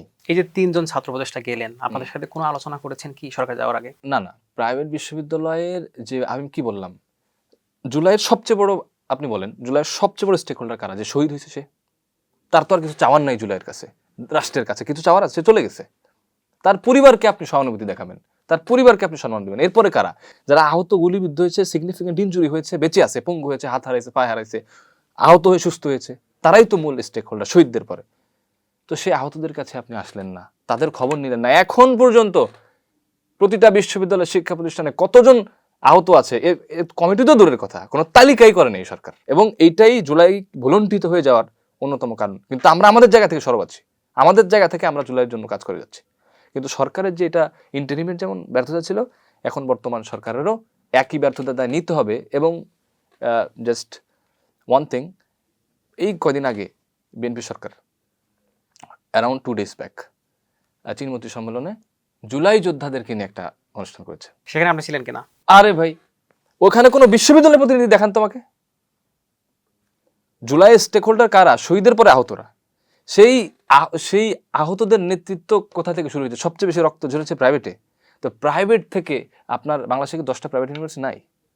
আরে ভাই, 5 জন স্টুডেন্ট যদি ওখানে দেখতাম যে প্রাইভেটের নেতৃত্ব দিয়েছে, আহত হয়েছে, তাহলে বুঝলাম ঠিক আছে ভাই, ইটস ওকে, তারা আপনার রাইট ইনশিওর করছে, জুলাইকে ইনশিওর করছে। একজনের হাত নাই, পা নাই, আমরা তাদেরকে সম্মান করি। কিন্তু সে নেতৃত্বের কোন জায়গায় ছিল? সে কোন ইনস্টিটিউশন থেকে, একাডেমি থেকে বিলং করে? আমরা তো অনেকে চেনামুখ জুলাইয়ের পর থেকে, তা আমাদের ওখানে কোনো ইয়া নাই। অন্তর্বর্তীকালীন সরকারের পর যে সময়টা, সেখানে কি জুলাই যোদ্ধা বা শহীদ রাজনৈতিক যে মানে ক্যাটাগরি, সেখানে কি বিভক্ত হয়ে গিয়েছিল কি? অফকোর্স হয়েছে। এখন যারা আমি বললাম যে চীনমূর্তিতে যে বিএনপি আপনার ইয়ে করেছে, জুলাই যোদ্ধাদের ইয়ে করেছে, ওখানে সিগনিফিকেন্ট তো কাউকে দেখেননি আপনি, জুলাইয়ের যারা ছিল। তাহলে এটা কি দলীয়করণ হয়েছে? এটা কি বিএনপি পন্থী? অফকোর্স ইট ইস। তাদেরকে আমরাই চিনি না ভাই, আমরা ফাইট করেছি রাজপথে, আমরা ইনস্টিটিউশন থেকে একটা বিশ্ববিদ্যালয়ের প্রতিনিধি হয়ে রাস্তায় নেমেছি। আমাদের ওইখানে পার্টিসিপেশন নাই, পাবলিক ইউনিভার্সিটি কোনো জুলাই যোদ্ধাকে ওখানে দেখলাম না। মানে এরা হাতে গুনে যারা বিএনপি করে, বিএনপি পন্থী, তাদের ধরে নিয়ে স্টেজে উঠে দিচ্ছে, হ্যাঁ তোমরাই জুলাই আসলে stakeholder. This is properly misuse of July. এই যে সংস্কার হলো না, মানে এখানে অন্তর্বর্তীকালীন সরকারের পাশাপাশি আর কার দায় আছে? আপনার নির্বাচনের ফলাফলই তো আপনি সুষ্ঠু করতে পারেন নাই। সংস্কার যাদের দায়িত্বে গিয়েছে তারা সংস্কার পরিষদের শপথ নেন নাই, তারা প্রপারলি ইন্টারিমকে ব্যবহার করে ইলেকশন ইঞ্জিনিয়ারিংয়ের মাধ্যমে সরকার গঠন করেছে। তাদের দলীয় স্বার্থের বাইরে যায় এমন কোনো সংস্কার বাস্তবায়ন তারা করতে ইচ্ছুক নয়। হাতে কোনো কিছু করবে যেটা করতে তারা বাধ্য, এবং তারা যতই বলুক জুলাই সনদকে আমরা প্রকৃত অর্থে বাস্তবায়ন করবো, কিন্তু তারা করবে না। এবং এই জন্য তাদের এমন খেসারত দিতে হবে যা ইতিপূর্বে তারা দেয়নি। উইদিন 10 days এই সরকারকে ফল করানো সম্ভব। এটা হাসিনার 17 বছরের এস্টাবলিশমেন্ট না। 11 দলীয় ঐক্যজোট, বাংলাদেশ জামাত ইসলামী, বাংলাদেশ আজাদ পার্টি, তারা যদি বসে জুলাই সনদ বাস্তবায়নের জন্য সমাবেশ ডাক দেয়, এই সরকার 10 days-এর বেশি ফাংশন করতে পারবে না। এটা তাদেরকে বোঝা উচিত। পুলিশ কখনোই এভাবে জনমানুষের উপর, ছাত্র জনতার উপর আর গুলি চালাবে না। তারা যদি চায় যে রাষ্ট্রযন্ত্র ব্যবহার করব, প্রশাসনকে ব্যবহার করব এবং আমরা আবার ক্ষমতায় থাকব, এটা তাদের চরম ভুল হবে।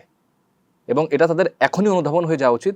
জুলাইয়ের প্রশ্নে কোনো রকমের গড়িমসি না করে জুলাই সনদ হুবহু বাস্তবায়ন করতে হবে। তাহলেই কেবলমাত্র তাদের আপনার এম্পাওয়ারমেন্টটা লেজিটিমাইজ হবে। আপনি বলছিলেন যে 10 দিনের মধ্যে চাইলে আপনারা সরকারকে নামাইতে পারেন, তো নামাচ্ছে না কেন? সরকার এখনো আমাদের কাছে সময় চেয়েছে। সরকার এখনো প্রতিশ্রুতিবদ্ধ যে জুলাই সনদ আমরা বাস্তবায়ন করব। কিন্তু এখন যদি আমরা আন্দোলনের ডাক দেই, তখন তারা বলবে আমাদের সময় দেওয়া হয় নাই, এই বলে আমাদেরকে তারা ভিক্টিমাইজ করবে, যে সুযোগ আমরা দিব না।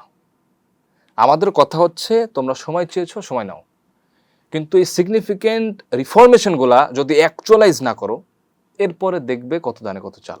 এই যে সময় যে দিয়েছে, মানে এটা কি সবার সামনে দিয়েছে নাকি আমাদের ব্যক্তিগতভাবে দলের মাধ্যমে যোগাযোগ করে?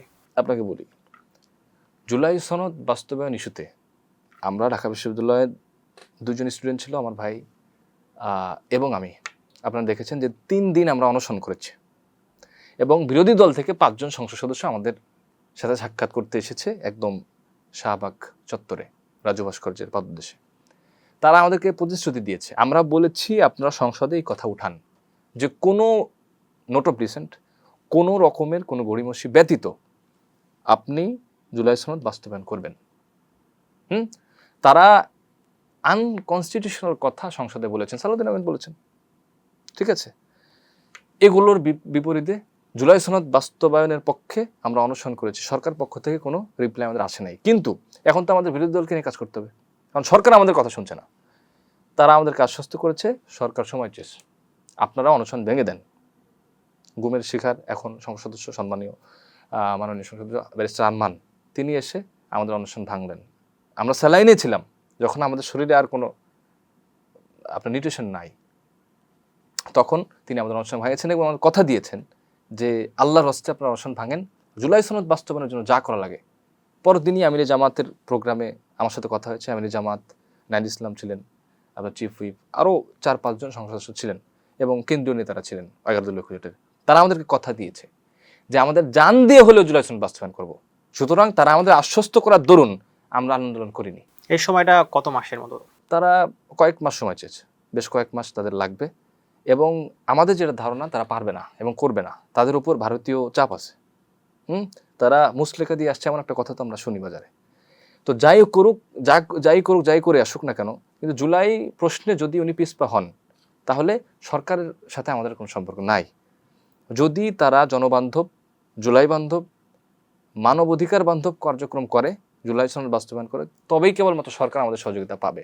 অন্যথায় আমাদের সরকার বিরোধী আন্দোলনের ডাক দিতে বাধ্য হতে হবে। There is no way. আপনারা কি মনে করেন যে সরকার বিরোধী যদি আন্দোলনের ডাক দেন তাহলে মানুষ সাড়া দিবে? আপনাকে আমি কি বললাম, within 10 days it's possible. Bangladesh Jamaat Islami, 11 দলীয় ঐক্যজোট, বাংলাদেশ আজাদ পার্টি, তারা যদি এখন মিটিং করে এখনই সরকার পতন, এখন কিন্তু সরকারের বিরুদ্ধে একটা বৃহৎ শক্তিশালী বিরোধী দল ফাংশন করছে রাষ্ট্রে, যেটা আওয়ামী আমলে ছিল না। এটা আগে আপনার বুঝতে হবে যে এখন যদি সরকার বিরোধী আন্দোলনের নামে সরকারের প্রতি তিক্ত বিরক্ত দেশের মানুষ ম্যাক্সিমাম। এতগুলো ধর্ষণ কোনো রাষ্ট্রে সরকার গঠন হওয়ার পরে হয়েছে আগে? এরা কারা করছে? ম্যাক্সিমামই সরকার দলীয় লোক। গুম খুন, আপনার পেট্রোলের দাম বাড়ানো হলো, পেট্রোলকে বাজেয়াপ্ত করা হলো, শত শত মানুষের লাইন, এই সিস্টেম করে তারা পেট্রোলের দাম বাড়িয়েছে।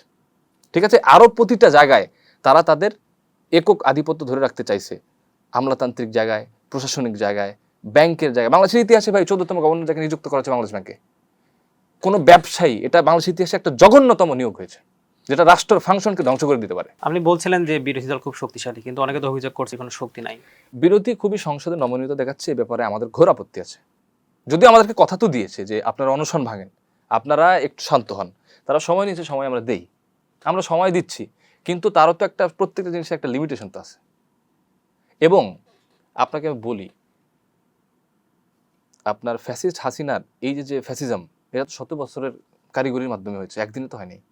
এই জন্যই বলছি যে এখন এতটাই শক্তিশালী একটা বিরোধী দল তারা ফাংশন করছে দেশে, যেটা ইতিপূর্বে কেউ করে নেই, এবং তারা সরব, প্রতিটা বিষয়ে তারা কথা বলতে পারে। এখন কথা হচ্ছে সবাই ঐক্যবদ্ধ নামবে। শুধু যদি জামাতই ডাক দেয় সমাবেশের জন্য, আন্দোলনের জন্য, পুরো ঢাকা ব্লক হয়ে যাবে, শুধু জামাত। এরপর 11 দল আছে, তারপরে আমরা জুলাইয়ের আজাদ পার্টি আছি। আমরা সমন্বিত হয়ে রাস্তায় নামলে এভরিথিং উইল বি ব্লকড। ওকে, আমরা একটু শহীদ শরীফ ওসমান হাদী প্রসঙ্গে আসতে চাই। বিচারের গতিবিধি মানে কেমন লক্ষ্য করছেন? আপনাদের একটা সরব উপস্থিতি ছিল মাঠে, এখন আমরা দেখতে পাচ্ছি না। প্রথমত শহীদ শরীফ ওসমান হাদী আমার অত্যন্ত ঘনিষ্ঠ একজন বিপ্লবী বন্ধু ছিলেন, আমার বড় ভাই ছিলেন। আমাদের দীর্ঘ সময় আমাদের আলাপ হয়েছে রাজনীতি নিয়ে, দেশের সংস্কৃতি, দেশের সার্বিক রাজনীতি নিয়ে। তাদের কথা হচ্ছে যে আমরা বিচার করব, এটা প্রতিশ্রুতি, কিন্তু তারা করছে না। শরীফ ওসমান হাদীকে মারা হয়েছে ইন্টারিম ফাংশন করা অবস্থায়, এবং এখানে যে ভারত পরিষ্কার জড়িত, এটা একজন সাবেক মুখ্যমন্ত্রী বলে দিয়েছে। এখানে যে ভারতের স্বরাষ্ট্রমন্ত্রী অমিত শাহ জড়িত, এটা তিনি ডিসক্লোজ করে দিয়েছেন। এখন আমাদের যে 17 বছরের ভারতীয় নতজানু পররাষ্ট্র নীতি, এইটা থেকে যে আমরা বের হইতে পারি নাই, এটাই প্রমাণ করছে যে বিএনপি সরকারও ভারতের বিরুদ্ধে কথা বলার জন্য যথেষ্ট শক্তিশালী নয়।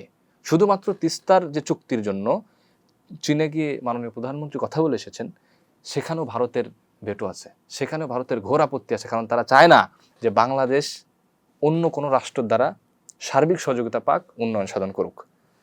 ভারত বিরোধী, ভারতের আধিপত্যবাদ বিরোধী যে কর্মসূচি, যে অবস্থান সরকার নেবে, জানমাল দিয়ে সরকার জন্য আমরা কাজ করব।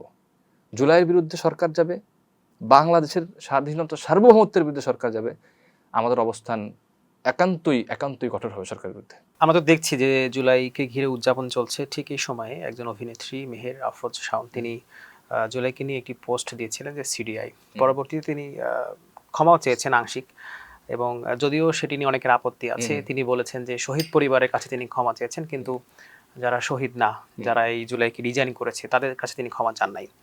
সবকিছু মিলে কি বলবেন? প্রথমত সে পরিষ্কার একজন আওয়ামী সম্পৃক্ত অ্যাক্টিভিস্ট, ঠিক আছে? সে আওয়ামী লীগের ঘোর বন্ধু ছিল, ফ্যাসিজমের সহযোগী ছিল, এবং জুলাই হত্যাকাণ্ড যখন চলছে সারা দেশে তখন সে আওয়ামী লীগের পক্ষে বয়ান উৎপাদন করার চেষ্টা করেছে। তার চরিত্র সম্পর্কে আমরা অবগত, সে কী ধরনের লাইফস্টাইল লিড করে, কাদের সাথে মেশে, ভারতের সাথে তার সম্পৃক্ততা কেমন, এগুলো সব পরিষ্কার। সুতরাং তাকে কোনো পজিটিভ এনার্জি, তাকে কোনো পজিটিভ ইন্ডিভিজুয়াল হিসেবে জাস্টিস করার সুযোগ নেই, কারণ সে ঘোর আপনার ফ্যাসিজমের দোসর, স্বৈরাচারের দোসর। সে যে জুলাইকে কটাক্ষ করবে এটা কাঙ্ক্ষিত।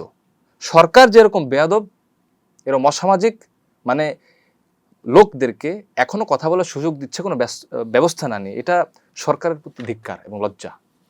আপনি বলছেন যে সরকার এটি করছে, মানে তাদেরকে স্পেস দিচ্ছে, এটি কি মানে সরকারের, বিএনপি অর্থাৎ কালচারাল উইংয়ের জায়গায় ঘাটতি থাকার কারণে এরকম হচ্ছে কিনা? বিগত সময়ে আমরা ফ্যাসিস্ট আমরা দেখেছি যে প্রতিটা জায়গায় কালচারটাকে দখল করে রেখেছে ভারতীয় আধিপত্যবাদ, ইন্ডিয়ান হেজিমনি। হ্যাঁ, প্রত্যেকটা জায়গায় কলকাতার দাদুবাবুরা সম্পৃক্ত, প্রত্যেকটা জায়গায় আপনার আধিপত্য করে রেখেছে বাম শাহবাগীরা, প্রত্যেকটা জায়গায় আধিপত্য করে রেখেছে এই ধরনের নর্তকীরা, যাদের দেশ নিয়ে মাথা ব্যথা নেই, তাদের স্বার্থ নিয়ে, তাদের সংগঠন নিয়ে মাথা ব্যথা, তাদের অধিকার নিয়ে মাথা ব্যথা, জনমানুষের অধিকারকে থোড়াই তোয়াক্কা করে না। তো এই ধরনের মানুষ এখনো ফাংশন করছে, যারা আপনার অপসিন্নত্রী বেগম খালেদা জিয়ার হত্যার পিছনে, তাকে তো মেডিকেল ক্লিনিকের মধ্যে হত্যা করা হয়েছে, তার মৃত্যু কি স্বাভাবিক ছিল? একদমই নয়। যারা জড়িত, তারেক রহমান বলেছেন যে আমি চাইলে এখন প্রতিশোধ নিতে পারি, কিন্তু আমি নিচ্ছি না, কারণ আমি শান্তি বজায় রাখতে চাই। That's a very good message. কিন্তু আপনার মায়ের হত্যাকাণ্ডের সাথে যারা জড়িত, আপনার মায়ের জেল জুলুমের প্রতি যারা সহায়তা করেছে আপনার আম্মুকে জেল হাজতে পাঠানোর জন্য, বয়ান তৈরি করেছে, সেই মানুষগুলো এখনই তো আপনার আশেপাশে ফাংশন করছে। আপনি যদি প্রধানমন্ত্রী হওয়ার পরে এই দোসরদের, আপনার মায়ের হত্যাকারীদের, আপনার মায়ের জেল জুলুমের পিছনে যারা কারণ, তাদেরকে আপনি শাস্তির আওতায় না নেন, তাহলে আপনি ইনসাফ করলেন না। ক্ষমা করে দিতেই পারেন, কিন্তু যে শাস্তিযোগ্য তাকে শাস্তি না দেওয়াটা জুলুম। সুতরাং তাকে শাস্তি দিতে হবে। আপনি তো আপনার জায়গা থেকে ইনসাফ করবেন, এটাই তো কাঙ্ক্ষিত। আপনি বলছিলেন যে তারেক রহমানের পাশাপাশি যারা থাকেন তারাই অনেকটা এই জুলুমের সাথে সেই সময় যুক্ত ছিলেন। আমরা দেখলাম যে হচ্ছে কর্নেল অলি আহমেদ তিনি বলেছেন যে তারেক রহমান যেন ঢাকার বাইরে সেভাবে না থাকেন তার নিরাপত্তাজনিত কারণে। ইতিপূর্বে দেখবেন বাংলাদেশের ইতিহাসে যারা জাতীয় নেতৃত্ব হয়ে উঠেছে তারা সবাই হত্যাকাণ্ডের শিকার, এবং প্রতিটা হত্যাকাণ্ডের সাথে ভারত জড়িত। একটা সিগনিফিকেন্ট ইস্যু এখন তো মানে বাংলাদেশের জাতীয় রাজনীতিতে, সেটা হচ্ছে তিস্তার সাথে আমাদের চুক্তি হচ্ছে, তিস্তা নিয়ে পাকিস্তান আপনার চীনের সাথে, এটা নিয়ে ভারতের চরম মাথা ব্যথা। তারা যদি দেখে তারেক রহমান জুলাইয়ের বিরুদ্ধে অবস্থান নিচ্ছে না, তারা জাতীয় স্বার্থে চীনের সাথে, বহির্বিশ্বের সাথে বাংলাদেশের চুক্তি সম্পন্ন করছেন, তখন তারেক রহমানের বিরুদ্ধেও হত্যার চেষ্টা চলবে। কর্নেল অলি আহমেদ যথার্থ বলেছেন, কারণ এটাই পরীক্ষিত বাংলাদেশের রাজনৈতিক ইতিহাস যে জাতীয় নেতৃবৃন্দকে খুন করা হয়েছে ভারতের মদতে, তাদের ইনস্ট্রাকশনে। তারেক রহমান নিরাপদ নয়, কারণ ভারতীয় আধিপত্যবাদের বিরুদ্ধে উনি অলরেডি কিছুটা সরব হয়েছেন। আমরা স্বাগত জানিয়েছি তার এই সিদ্ধান্তকে, চীনের সাথে আমাদের যে চুক্তি হচ্ছে, কিন্তু তাকে অবশ্যই প্রোটোকল নিতে হবে। এবং আমরা এই গোলামীর জিনজির ভাঙতে চাইলে এটা ভারত মেনে নিবে না। সুতরাং আমাদের একতাবদ্ধ হয়ে লড়তে হবে। এই জন্য জুলাই সনদ বাস্তবায়ন করতে হবে ভারতের একদম মুখের উপর দাঁড়িয়ে। কালচারাল উইং প্রসঙ্গে কথা বলছিলাম, আপনি মনে করেন কিনা যে বিএনপি, জামাত বা এনসিপি বা যারাই আছেন এখন জুলাই শক্তি, সকল কালচারাল কর্মী বা যেটাই বলি না তাদেরকে যুক্ত করার পরেও কি আওয়ামী লীগের যে কালচারাল উইং সেটা সমান হবে? বিএনপি তো সবেমাত্র ফাংশন করছে এজ এ গভর্নমেন্ট। একটা কালচার একদিনে তো তৈরি হয় না, তাদের যে রাজনৈতিকভাবেই তো তাদেরকে কালচারাল ফাংশনালিজমটা আনতে হবে, এই জন্য তাদের সময় লাগবে এবং যোগ্য ব্যক্তি লাগবে, দেশপ্রেমিক মানুষ লাগবে। তাদেরকে নিয়েই কেবলমাত্র পলিটিক্যালি বাংলাদেশের যে মিডিয়া কালচার, বাংলাদেশের যে আপনার সমসাময়িক চলমান সংস্কৃতি, সেটাকে আপনার রিপ্রেজেন্ট করতে হলে আপনার কোনো আওয়ামী দোসর কোনো ভারতের দালাল এই কালচারের ফিল্ডে থাকতে পারবে না, বাম থাকতে পারবে না, স্বাভাবিক থাকতে পারবে না। যারা প্রকৃত অর্থে দেশপ্রেমিক নয়, যারা প্রকৃত অর্থে ভারতের দালাল, এদেরকে সিগনিফাই করে এখান থেকে এলিমিনেট করতে হবে। কোনো পরিকল্পনা দেখতে পান কিনা তাদের নিয়েই তো ফাংশন করছে সরকার, আমি তো তাই দেখছি। মানে যারা দীর্ঘ সময় ধরে ফ্যাসিস্ট সাথে ছিল তাদেরকে নিয়ে ফাংশন করছে। হাতে কোনো কয়েকজনকে শাস্তির আওতায় আনা হয়েছে। অনেকে দেখবেন যে আপনার আপসী নেত্রী বেগম জিয়াকে কটাক্ষ করেছে, গালিগালাজ করেছে, কলামের পর কলাম লিখেছে। তার আপনার জেল জুলুমের যে হয়েছে তার পিছনে তারা ন্যারেটিভ উৎপাদন করেছে। সেই মানুষগুলো তো অনেক জায়গা আছে, এগুলো কেন ফাইন্ড আউট করছে না? এই যে এত এত লড়াই সংগ্রাম, মানে এর পরেও কি আমরা কোনো কমন একটা জায়গা, একটা কনসার্নের জায়গা তৈরি করতে পেরেছি, যে যে কমন ইন্টারেস্টের কারণে আসলে আমরা ভারতের আধিপত্যবাদ বলি বা আমাদের সার্বভৌমত্ব বলি তাকে টিকিয়ে রাখতে পারবো? মানে আমরা বিচ্ছিন্ন জাতি কিনা? আসলে আমরা এখন যদি পূর্বের ইতিহাস টানি, আমরা হচ্ছে শঙ্কর জাতি। আমাদের মধ্যে ডাইভার্সিটি এত বেশি, পৃথিবীর এমন কোথাও নাই। যে আমাদের সংমিশ্রণ অনেক বেশি, আমাদের ষড়ঋতুর দেশ। হ্যাঁ, আমাদের মাইন্ড খুব অল্প সময় সুইং করে। হ্যাঁ, আমরা স্টেবল থাকতে পারি খুব কম মানুষ। তো জাতিগতভাবে আমাদের যে একটা মানে within a very short period of time যে ডিসফাংশন হয়ে যাওয়া, হ্যাঁ, একটা জায়গা থেকে আরেকটা জায়গায় চলে যাওয়া, এক সিদ্ধান্ত থেকে কোনো সিদ্ধান্ত, এটা মানে জাতিগতভাবে আছে। কিন্তু আমরা তো কিছু মানুষ আছি যে প্রকৃত অর্থে দেশের জন্য কাজ করে যাচ্ছি এবং প্রকৃত অর্থে দেশের জন্য কথা বলছি। দেশে কোনো আধিপত্যবাদের বিস্তার না হয় সে বিষয়ে আমরা সর্ব আওয়াজ তুলছি।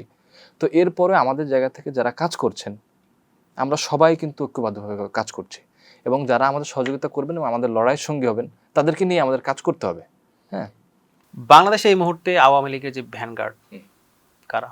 আমি যদি আমার এলাকার কথা বলি, নড়াইল জেলায় ওখানে অনেকেই আপনার হত্যাকাণ্ডের সাথে জড়িত না, জুলাইয়ে তারা সব আওয়ামী লীগ থেকে এখন বিএনপি হয়ে গেছে। ঠিক আছে, এখন ভ্যানগার্ড তো দেখবেন যে বিশেষ করে যে আপনার গ্রামের এলাকাগুলায় বা জেলা উপজেলায় ওখানে মানে বংশ বিস্তার খুব বেশি, একই পরিবারের একই বংশের মানুষ খুব বেশি। তো এক ভাই বিএনপি করে, এক ভাই আওয়ামী লীগ করে, এক ভাই জামাত করে। তো যে ভাই আপনার বিএনপি করতো 15 বছর রাজনীতিতে তেমন কিছু করতে পারে নাই, সে ভাই এখন নেতা হয়েছে, ওই আওয়ামী লীগ ভাই তাকে এখন শেল্টার দিচ্ছে, সেভ করছে। This is the fact. হ্যাঁ, তো এইভাবেই আসলে বাংলাদেশের রাজনীতি অনেক জায়গায় ফাংশন করে। কিন্তু যারা একান্তই হত্যাকাণ্ডের সাথে জড়িত তাদেরকে অবশ্যই শাস্তির আওতায় আনা হচ্ছে এবং হবে বলে আশা করি। এটাই আমাদের প্রত্যাশা আর কি। এটি তো গেল লোকাল পর্যায়ে, কিন্তু আমি যদি মিডিয়ার কথা বলি বা অন্য জায়গাগুলোর কথা বলি, প্রতিষ্ঠানের কথা বলি, সেক্ষেত্রে কি বলবেন? আপনার মিডিয়া পর্যায়ে যারা কাজ করছে, যারা ফেস একদম উই নো, ঠিক আছে, তাদের তো সরে যাওয়ার সুযোগ নেই। তাদেরকে তো আপনার অবশ্যই শাস্তির আওতায় আনতে হবে। যারা একান্তই রাজনৈতিক ব্যক্তিত্ব হিসেবে পরিচিত, আপনার আওয়ামী লীগের এই গণহত্যায় ন্যারেটিভ জুগিয়েছে, তাকে তো মানে কেউ ক্ষমা করবে না, কারণ টেস্টেড। ঠিক আছে, যেই পুলিশ অফিসার বলেছে যে স্যার একটা মারি বাকিটি যায় না, তাকে তো শাস্তির আওতায় আনতে হবে। তার কমান্ডে যারা কাজ করছে তাদের শাস্তির আওতায় আনতে হবে, এটাই তো মানে একটা কমন এক্সপেকটেশন। তারপরে যারা আপনার মিডিয়াতে আওয়ামী লীগের তৎকালীন মিডিয়ায় কাজ করেও এই যে দেশ জুড়ে গণহত্যা হচ্ছে, তারা আওয়ামী লীগের পক্ষে নিউজ করছে, রিপোর্ট লিখছে, তারা তাদের মতো কাজ করছে। তো এই ফাংশনের সাথে যারা জড়িত ছিল এই ফ্যাসিজমের সাথে, তাদের শাস্তি হতে হবে। এটা this is a very common. এখন কমন একটা বিষয় শোনা যাচ্ছে এইভাবে যে বিএনপি, জামাত, এনসিপি এবং ইউনিসের বিরোধিতা করতে গিয়ে আসলে আওয়ামী লীগের একটা সফট কর্নার তৈরি করছে। মানে তাদের যে বুদ্ধিজীবী বা সুশীল সমাজ আছে, বিশেষ করে যারা মিডিয়াতে কথা বলেন, এ ব্যাপারে কি বলবেন? মানে এটা কি অনিচ্ছাকৃত নাকি প্ল্যান্ট?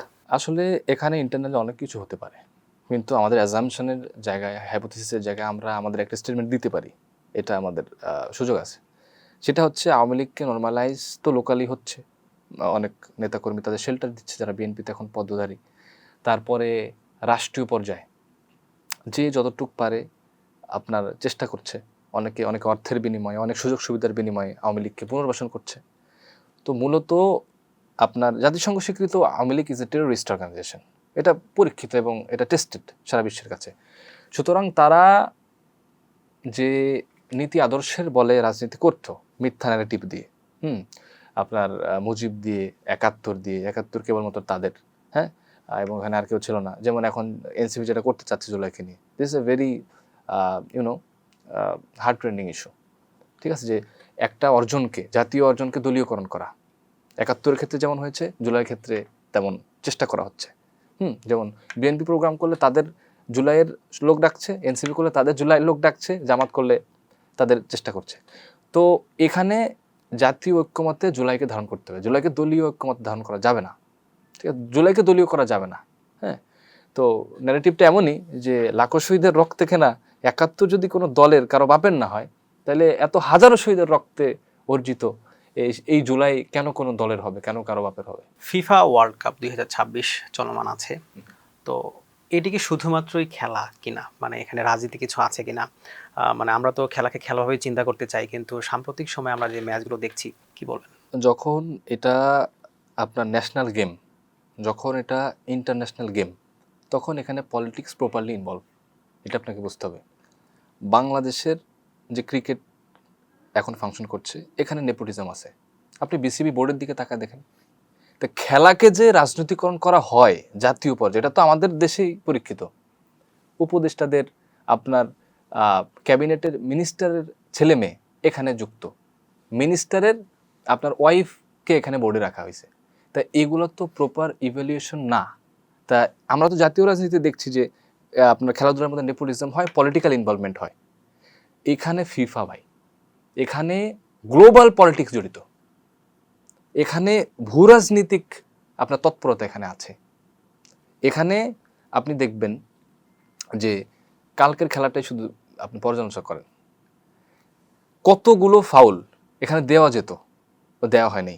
একটা প্রপার সুন্দর মতো একটা গোল হয়েছে, ওইটা গোল হয়ে যাওয়ার পরে ওটাকে ফাউল করা হয়েছে 20 সেকেন্ড পরে। What is this? সারা পৃথিবী দেখেছে যে ইনজাস্টিস হয়েছে, তারা জেতার পরেও কিন্তু ওইভাবে আনন্দের তৃপ্তিটা নিতে পারেনি। আপনি যদি ওই গোলটা করেন, তাও তো আপনার ড্র হয় খেলাটা। চিন্তা করেন, সবচেয়ে বড় একটা জিনিস দেখেন, আমরা ফিলিস্তিনের স্বাধীনতা চাই। হ্যাঁ, মিশর এটা চায়। মিশরের বর্তমান রাজনীতি যদিও ফিলিস্তিনের সাথে অনেক বিষয় চুক্তিবদ্ধ আপনার থাকলেও, কিন্তু সাধারণ জনতা এবং পুরো ফুটবল টিম দেখেন, তারা একটা গোল হওয়ার পরে সিজদা করেছে। এখানে এর কিন্তু একটা রিলিজিয়াস ইমোশন তৈরি করেছে মানুষের মধ্যে। আমি দেখছি, আমার জায়গা থেকে বলছি যে আমার ভাইরা সিজদা দিচ্ছে, আল্লাহকে স্মরণ করছে এবং আমাদেরকেও করাচ্ছে, আমি তাদের সমর্থন দিতে বাধ্য। ঠিক আছে, এবং যখন দেখছি তাদের উপর ইনজাস্টিস হচ্ছে, তখন আমি আমার সমর্থন অন্য কোথায় নিব?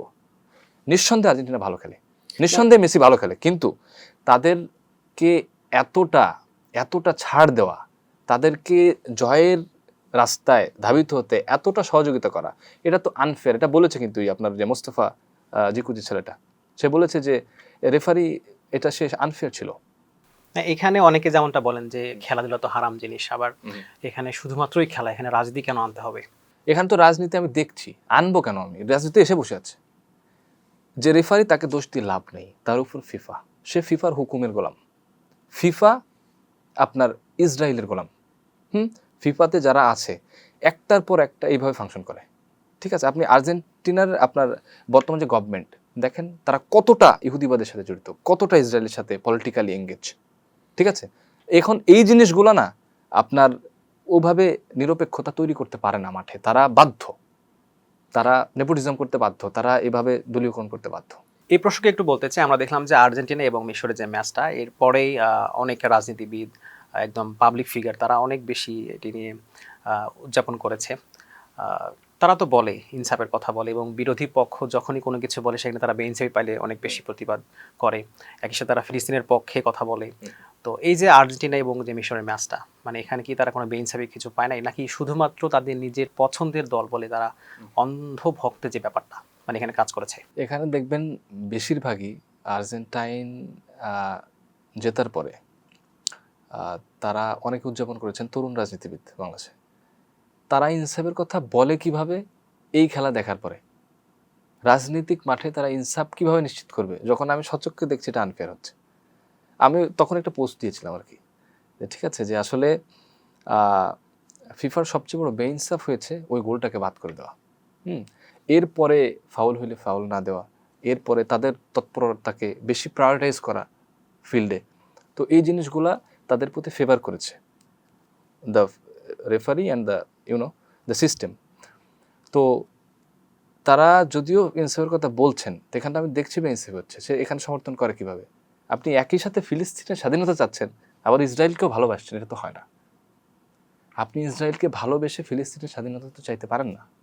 এটি কি শুধুমাত্র একটি দলের পক্ষ থেকে হচ্ছে না, কিন্তু আমরা যদি দেখি জামাত শিবিরের রুট লেভেলের অনেককেই দেখা যায় যে ফেসবুকে লিখতে, এই উল্লাস করতে, এনসিপি তাদেরকেও দেখা যায়, বিএনপি তাদেরকেও দেখা যায়, মানে দল মত নির্বিশেষে এই যে উদযাপন, এই ব্যাপারটাকে আপনি কিভাবে দেখেন?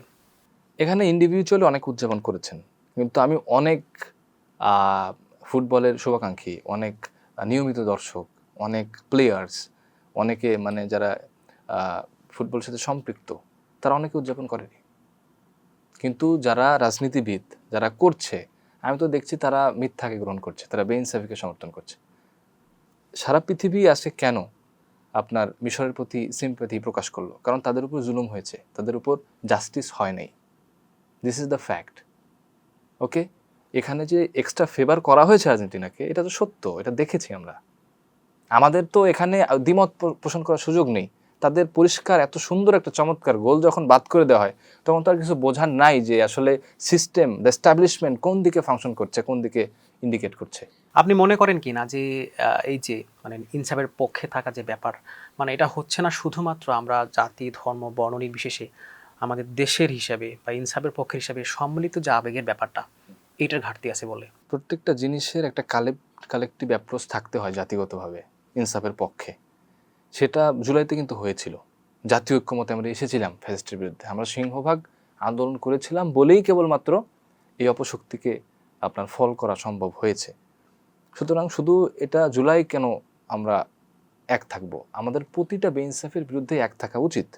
আমার দল আজকে জিতেছে বেইনসাফ করে, এই জন্য আমি বেইনসাফকে সমর্থন করব, সেটা তো আমার ব্যক্তিগত জীবনে ইম্প্যাক্ট করবে, সেটা আমার রাজনৈতিক জীবনে ইম্প্যাক্ট করবে। আপনি যখন দেখছেন যে আপনার আর্জেন্টিনাকে এক্সট্রা ফেভার করা হচ্ছে, আপনি এটা দেখছেন, এরপরে আপনি আনন্দে উৎফুল্ল উদ্ভাসিত, এটা তো আপনি আপনার নৈতিক জায়গায় ঠিক নাই। এবং উল্লাস করতে গিয়ে আমরা দেখলাম যে কুমিল্লাতে একজনকে পিটিয়ে হত্যা করা হয়েছে। চিন্তা করেন, এই যে একটা ছেলে ব্রাজিল যেদিন হারলো, সে আত্মহত্যা করেছে। গতকালকে মিশরের একজন সমর্থককে হত্যা করা হয়েছে। তা এরকম খেলাধুলা তো আমরা আসলে এক্সপেক্ট করি না। আপনি আপনার জায়গা থেকে দেখতে পারেন, কিন্তু এই খেলাধুলা যে একটা জায়গায় গিয়ে সহিংসতায় রূপ নেয়, হত্যাকাণ্ড রূপ নেয়, এটা তো কোনো মতে কাম্য না। এবং আপনি ফেয়ার এবং আনফেয়ারের পক্ষে যে কোনো একটা চয়েস করতে হবে। এটা হচ্ছে আপনার অ্যাজ এ হিউম্যান বিং আপনার রাইট, আপনার চয়েস। এখন আপনি যদি সচক্ষে বেইনসাফিকে জিতিয়ে দেন এবং এতে আনন্দ উল্লাস করেন, এটা আপনার বিকৃত মন মানসিকতার পরিচয় বহন করে, তাছাড়া আর কিছুই না। আমরা তো জানি যে আপনি নতুন একটি পার্টিতে যোগদান করেছেন, বাংলাদেশ আজাদ পার্টি খুব সম্ভবত। মানে এই পার্টি করার পেছনে কারণ কি? এই পার্টি করার পিছনে মূল কারণ হচ্ছে যে রাজনৈতিকভাবে জুলাইকে সঙ্গত রাখতে যতটা নিঃস্বার্থভাবে কাজ করতে হবে, এটা কোনো দলের মধ্যে আমরা উপস্থিত পাইনি। এবং including Jamaat, yes, because of প্রত্যেকটা জায়গায় জুলাই শহীদ পরিবারকে, জুলাই যোদ্ধাদেরকে ডেকে সম্মান দেওয়া হচ্ছে। কিন্তু আমরা অনুভব করেছি যে জুলাইয়ের একটা পলিটিক্যাল স্পেস থাকা উচিত। যদি এটা এনসিপি ফুলফিল করতে পারতো, আমরা এনসিপি করতাম। কিন্তু এনসিপি সবাইকে ধারণ করতে পারেনি, প্রাইভেটকে ধারণ করতে পারে নাই, মাদ্রাসাকে ধারণ করতে পারে নাই, একবার রুট লেভেলের মানুষজনকে যারা জুলাইয়ের সাথে সম্পৃক্ত, যারা ত্যাগ করেছে জুলাইয়ে, যারা যুদ্ধ করেছে জুলাই, তাদেরকে সম্পৃক্ত করতে পারেনি। এবং হাদি হত্যার বিচারের বিষয়ে যখন জানা গেল, যেখানে অমিত শাহ জড়িত, ভারতের স্বরাষ্ট্রমন্ত্রী মমতা ব্যানার্জি বললেন, এরপরও তাদের কোনো আওয়াজ নাই। তো এই জিনিসগুলো আমাদের ব্যথিত করেছে যে জুলাই আমাদেরকে টিকিয়ে রাখতে হবে পলিটিক্সের মাধ্যমে, সুষ্ঠু রাজনীতির মাধ্যমে। এটা কেবলমাত্র সম্ভব হবে যদি আমরা প্রকৃত অর্থেই জুলাইয়ের এই ত্যাগগুলোকে ধারণ করে রাজনীতি করতে পারি। এবং জুলাই যেভাবে হয়েছে, এটা থেকে আমরা সরে গেলে এই জাতীয় ঐক্য থাকবে না। ৭১ নিয়ে যেভাবে রাজনীতি হয়েছে, আমরা চাই না কোনো রাজনৈতিক দল জুলাইকে নিয়ে এভাবে রাজনীতি করুক। সুতরাং সকল শহীদ পরিবার, সকল আহত জুলাই যোদ্ধা আমাদের সাথে সম্পৃক্ত, এবং তাদের এখানে ফ্লোর আছে, তারা কথা বলতে পারে। তাদেরকে শুধু মেহমান করে ডেকে এনে আমরা বক্তব্য দিয়ে বিদায় করে দেওয়ার পক্ষে নই। তারা সম্পৃক্ত হবে প্রকৃত অর্থে বাংলাদেশ আজাদ পার্টির সাথে, এবং তারা রাজনীতি করবে। আমরা দেখেছি কালচারাল কোনো সংগঠন দিয়ে বিপ্লব সম্ভব নয়। সেটা যদি সম্ভব হতো তাহলে হাদি করতে পারতেন। হ্যাঁ, আমরা প্রয়োজন মনে করেছি যে না, জুলাইয়ের একটা রাজনৈতিক কণ্ঠস্বর থাকতে হবে। এই প্রয়োজনীয়তা বোধেই আমরা রাজনীতিতে আপনার সক্রিয় হয়েছি এবং ভারতীয় আধিপত্যবাদ বিরোধী কোনো রাজনৈতিক দল এই পর্যন্ত কোনো সমাবেশ করতে পারেনি, যেটা রাজদ পার্টি তাদের প্রতিষ্ঠার 1 মাসের মধ্যে করেছে। এবং আমাদের আরও কর্মসূচি আছে পুরো জুলাই ব্যাপী, এটা আপনারা দেখতে পারবেন ইনশাল্লাহ। এই প্রসঙ্গে বলতে চাই, আপনি বলছিলেন যে এখানে যারা জুলাই আহত যোদ্ধা আছে তারা এখানে এসে কথা বলতে পারবে, কিন্তু যে ছেলেটা বা হচ্ছে যে ব্যক্তিটা বিএনপি করে, জামাত করে, কিন্তু জুলাই যোদ্ধা, মানে সে কেন আজাদ পার্টির এখানে আসবে? সে যখন দেখবে যে তার কথা বলার জন্য প্রপার স্পেস আছে, তার সম্মান আছে, তখন সে অবশ্যই আসবে। আমরা এখানে কোনো ডিসপ্যারিটি চাই না। আমরা চাই না যে জুলাইকে দলীয়করণ করা হোক, কিন্তু জুলাইয়ের একটা প্রকৃত রাজনৈতিক কণ্ঠস্বর থাকবে, জুলাইয়ের একটা পলিটিক্যাল স্পেস থাকবে, সেই জায়গাটা আমরা অনুভব করে আমরা আমাদের পার্টি গঠন করেছি। এবং জুলাইকে বিক্রি করে যারা রাজনীতি করছে তাদের এই ব্যবসায় ভরাডুবি করার জন্য আমরা আমাদের কণ্ঠস্বর সরব রেখেছি ইনশাল্লাহ। যারা জুলাই শহীদ হয়েছেন এবং আহত হয়েছেন তারা তো অবশ্যই অনেক বেশি অবদান রেখেছেন। তো আপনি মনে করেন কিনা যে জুলাই গণঅভ্যুত্থানের পরে এরকম অনেক আহত জুলাই যোদ্ধা তারা আসলে কোনো রাজনৈতিক দলের কাছে আসলে খুব বেশি মানে ধরনা দিয়েছে, যার কারণে তারা তাদেরকে ইউজড করছে এবং তারা নিজেরা অনেকটা এটাকে এনজয় করছে? আসলে দেখেন, মানুষ স্বার্থের কাছে বিক্রি হয়, এটা হচ্ছে চিরবাস্তব সত্য। স্বার্থের জন্য মানুষ নিজের আদর্শ, নীতি, নৈতিকতাকেও বিকিয়ে দেয়, এটাও আমরা দেখেছি। যেমনটা অনেক জুলাই যোদ্ধা অনেক রাজনৈতিক দলের কাছে গিয়ে বিক্রি হয়ে গিয়েছে। এখন দেখেন, বর্তমান বাংলাদেশের রাজনীতি ফাংশন করছে জুলাইয়ের উপরে। তা আমরা যারা কন্ট্রিবিউটার, আমরা যারা ব্লাড শেড করেছি, লাইফ স্যাক্রিফাইস করেছি, আমরা শুধু কি ওই রাজনৈতিক দলের গেস্ট হয়েই দেশের জন্য কথা বলবো? তাহলে আমাদেরকে তো ব্যবহার করা হচ্ছে এখানে পরিষ্কার। আমাদের যাতে ব্যবহার করা না যায়, আমাদের যাতে প্রকৃত অর্থে আমাদের স্পেস থাকে রাজনীতিতে, সেটাই কেবলমাত্র এটা ইনশিওর করার জন্য আমরা জুলাই যোদ্ধা শহীদ পরিবার এবং সাবেক অনেক কর্নেল, মেজর অফিসারদেরকে নিয়ে, অনেক দেশপ্রেমিক শক্তিদেরকে নিয়ে, অনেক গুম খুনের ভিকটিমদেরকে নিয়ে, যারা প্রকৃত অর্থে সাফারার, যারা ভিকটিম স্বৈরাচারী শাসনামলে, তাদেরকে নিয়ে আমরা দল করেছি। এবং সেটাকে ইনশিওর করার জন্য আমরা এখন as a new political party of Bangladesh আমরা ফাংশন করছি আলহামদুলিল্লাহ। এই প্রসঙ্গে বলতে চাই, আমরা দেখলাম যে জুলাই জাতীয় দিবস যে পালন করা হয়েছে সেখানে একজন জুলাই যোদ্ধা তিনি বলেছেন যে জামাত হচ্ছে জুলাইকে ধারণ করে না, বিএনপি ধারণ করে। এই যে বক্তব্য, আবার একই সাথে জামাতে যারা যাচ্ছেন বিভিন্ন জায়গায় জামাতের প্রোগ্রামে, তারাও তাদের মতো করে কথা বলছেন। এই যে বিভক্তি, এর কারণে আসলে যারা সাধারণভাবে জুলাই যোদ্ধা ছিলেন হয়তো বা নামে বা আপনাদের যে তালিকা সেখানে আসেন নাই, মানে তারা বিভ্রান্ত কিনা এবং তারা আসলে ডিমোটিভ কিনা? আপনারা দেখেন, বিএনপি চাচ্ছে জুলাইকে তারা দলীয়করণ করবে, অন্যান্য রাজনৈতিক দল তারা তাদের কন্ট্রিবিউশনকে ফলো করে, কিন্তু জামাতের ক্ষেত্রে এটা আমি ভিন্ন দেখেছি। জামাত প্রকৃত অর্থেই যারা জুলাই শহীদ পরিবার এবং আহত জুলাই যোদ্ধা এবং জুলাইয়ের পক্ষে যতগুলো কাজ এবং হ্যান্ড রিটেন জুলাই শহীদদের যে আপনার তালিকা, সবার আগে 10 খণ্ডের বই জামাত এটা করেছে। তো এটা তো আমি বলতে আমার সমস্যা কোথায়? যে জুলাই নিয়ে কাজ করছে তার নাম আমি নিব না?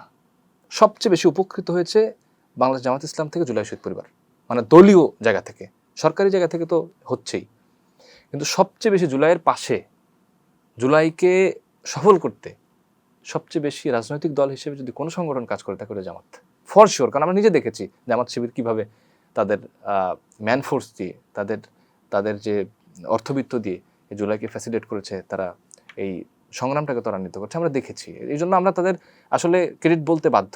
বিএনপিরও সর্বস্ব দিয়ে তারা করেছে, কিন্তু জামাতের মধ্যে একটা জিনিস আছে কি, তারা ওই ক্রেডিট নেওয়ার বিষয়ে একটু পিছিয়ে, তারা ক্রেডিট নিতে চায় না। তারা আপনার উপকার করেছে, দেশের জন্য করেছে, এটা নিয়ে খুব করে ফলো করে বলবে না। কিন্তু এটা বিএনপির মধ্যে আছে যে দলীয়করণ করে নেব, আমি জুলাই ধারক বাহক এবং আমি আমার জুলাই যোদ্ধাদেরকে কথা বলতে দিব, এটা ইউনিভার্সালি এখানে পার্টিসিপেশন তারা ইনশিওর করে না। আপনাদের পক্ষ থেকে একটা দাবি ছিল যে এরকম জুলাই গণঅভ্যুত্থান স্মৃতি জাদুঘর যেটা, মানে সেটা খুলে দেওয়ার ব্যাপারে, মানে এখানে এখন পর্যন্ত আমরা দেখতে পাই নাই। আচ্ছা, যদি 36 জুলাইয়ের পরে তারা না খোলে, আমরা কঠোর কর্মসূচিতে যাব এবং বাধ্য হবে তারা খুলতে ইনশাআল্লাহ। অনেকে যেমনটা বলছে যে এটা খোলা হলে হয়তো একদম হাসিনার যে ব্যাপারগুলো আছে একদম সম্মুখী থাকবে, সেক্ষেত্রে এখন যারা চাচ্ছে যে হাসিনাকে বা আওয়ামী লীগকে প্রাসঙ্গিক করতে অথবা তাদেরকে নর্মালাইজ করতে, সেটা সম্ভব হবে না।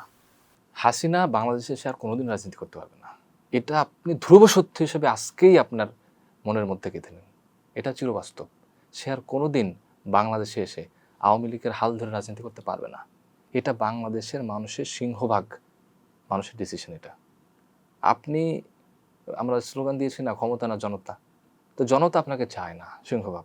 আপনার কিছু আবেগতুর দর্শক, আপনার কর্মী, কাজ হবে না তো এখানে। কিন্তু আপনি আপনি একজন 100 জনের বিরুদ্ধে লড়তে পারেন না, কারণ আপনি পারেন একজন 100 জনের বিরুদ্ধে লড়তে পারে যদি ওই লোকটা সত্য কথা বলে এবং ন্যায় ইনসাফের জন্য লড়ে। ও শহীদ হয়ে গেলে ও লাভবান। কিন্তু আপনি মাত্র একজন লোক, বাংলাদেশের বর্তমান যে পরিস্থিতি, 100 জনের বিরুদ্ধে লড়ছেন, তাও আপনার কোনো নীতি আদর্শ নেই, আপনার কোনো সত্যের শক্তি নেই। তো সুতরাং you will definitely fall, you will never function as a political party in Bangladesh for sure. কিন্তু এই জনতাকে তো আমরা পরিবর্তন হতে দেখেছি, 71-এর পরবর্তী সময় তোমরা দেখেছি। তো আপনি মনে করেন কি না যে জুলাই যে স্পিরিট বা জুলাই যে অবস্থান বা ইনসাফের বিষয়, এটি যদি কোনোভাবে ফল্ট করে তাহলে মানুষ আগের মতো করে বলবে যে আগে ভালো ছিলাম? এখন দেখেন, আগে ভালো ছিলাম কারা বলছে এখন সেটা আগে দেখেন। আগে যারা বলছে যে আগে ভালো ছিলাম, তারা পরিপূর্ণভাবে সুযোগ সুবিধা পেত আওয়ামী লীগের কাছ থেকে। তারা চাই নাই যে তারা গণহত্যা করার পরেও নেমে যাক। কারণ তারা সুবিধাভোগী ভাই। আওয়ামী লীগ চলে গেলে তাদের প্রবলেম হবে, তার এই সুযোগ সুবিধা বন্ধ হয়ে যাবে, অনেকের হয়ে গিয়েছে। এখন দেখেন, মিশর যদি হারে তাইলে আর্জেন্টিনা জিতছে, এবং আর্জেন্টিনা জিতলে সে খুশি হবে, কারণ সে তো এই দলকে সাপোর্ট করে। সুতরাং বেইনসাফিকে তারা এখানে পদদলিত করেছে। মিশরের সাথে যে বেইনসাফি করা হচ্ছে সেটাকে তারা ভুলণ্ঠিত করেছে, পদদলিত করেছে, বিকজ অফ তারা চায় তার দল জিতুক। তো সুতরাং দলভক্তি, কোনো ব্যক্তির প্রতি ভক্তি, কোনো দলের প্রতি ভক্তি, কোনো রাজনৈতিক দলের প্রতি অন্ধভক্তি, এটা আপনাকে ইনসাফের রাস্তা থেকে সরিয়ে ফেলে। যেটা আমরা কালকে দেখেছি, যে আমরা দেখছি, সারা বিশ্ব দেখছে যে মিশরের সাথে বেইনসাফ করা হচ্ছে। এরপরে অন্ধভক্ত যারা আর্জেন্টিনার, তারা কিন্তু বেইনসাফটা দেখছে না। তো অনেকে তো বলছে যে যারা কথা বলছে আর্জেন্টিনার বিপক্ষে, মিশরের পক্ষে, তারা অনেকটাই ব্রাজিলের সাপোর্টার। এটা তো একটা ন্যারেটিভ রে ভাই। এখন আমি তো দেখতে হবে কোনটা সত্য কোনটা মিথ্যা। আমি কি দেখছি, ইউ বিলিভ অন ইয়োরসেলফ। আপনি ফ্যাক্টকে তো আপনি ডিনাই করতে পারেন না। আপনাকে মিরর ক্যাফেতে সময় দেওয়ার জন্য অসংখ্য ধন্যবাদ। আপনাকে ধন্যবাদ এত সুন্দর একটি আয়োজন করার জন্য। দর্শক, আমরা যেমনটি শুনছিলাম জুলাই গণঅভ্যুত্থানে বেসরকারি বিশ্ববিদ্যালয়ের কী কী ভূমিকা ছিল, একই সাথে সাম্প্রতিক বিষয় নিয়ে আমরা আলোচনা করছিলাম। আবারও আগামী কোনো পর্বে দেখা হবে, সেই পর্যন্ত ভালো থাকুন, সুস্থ থাকুন, ধন্যবাদ।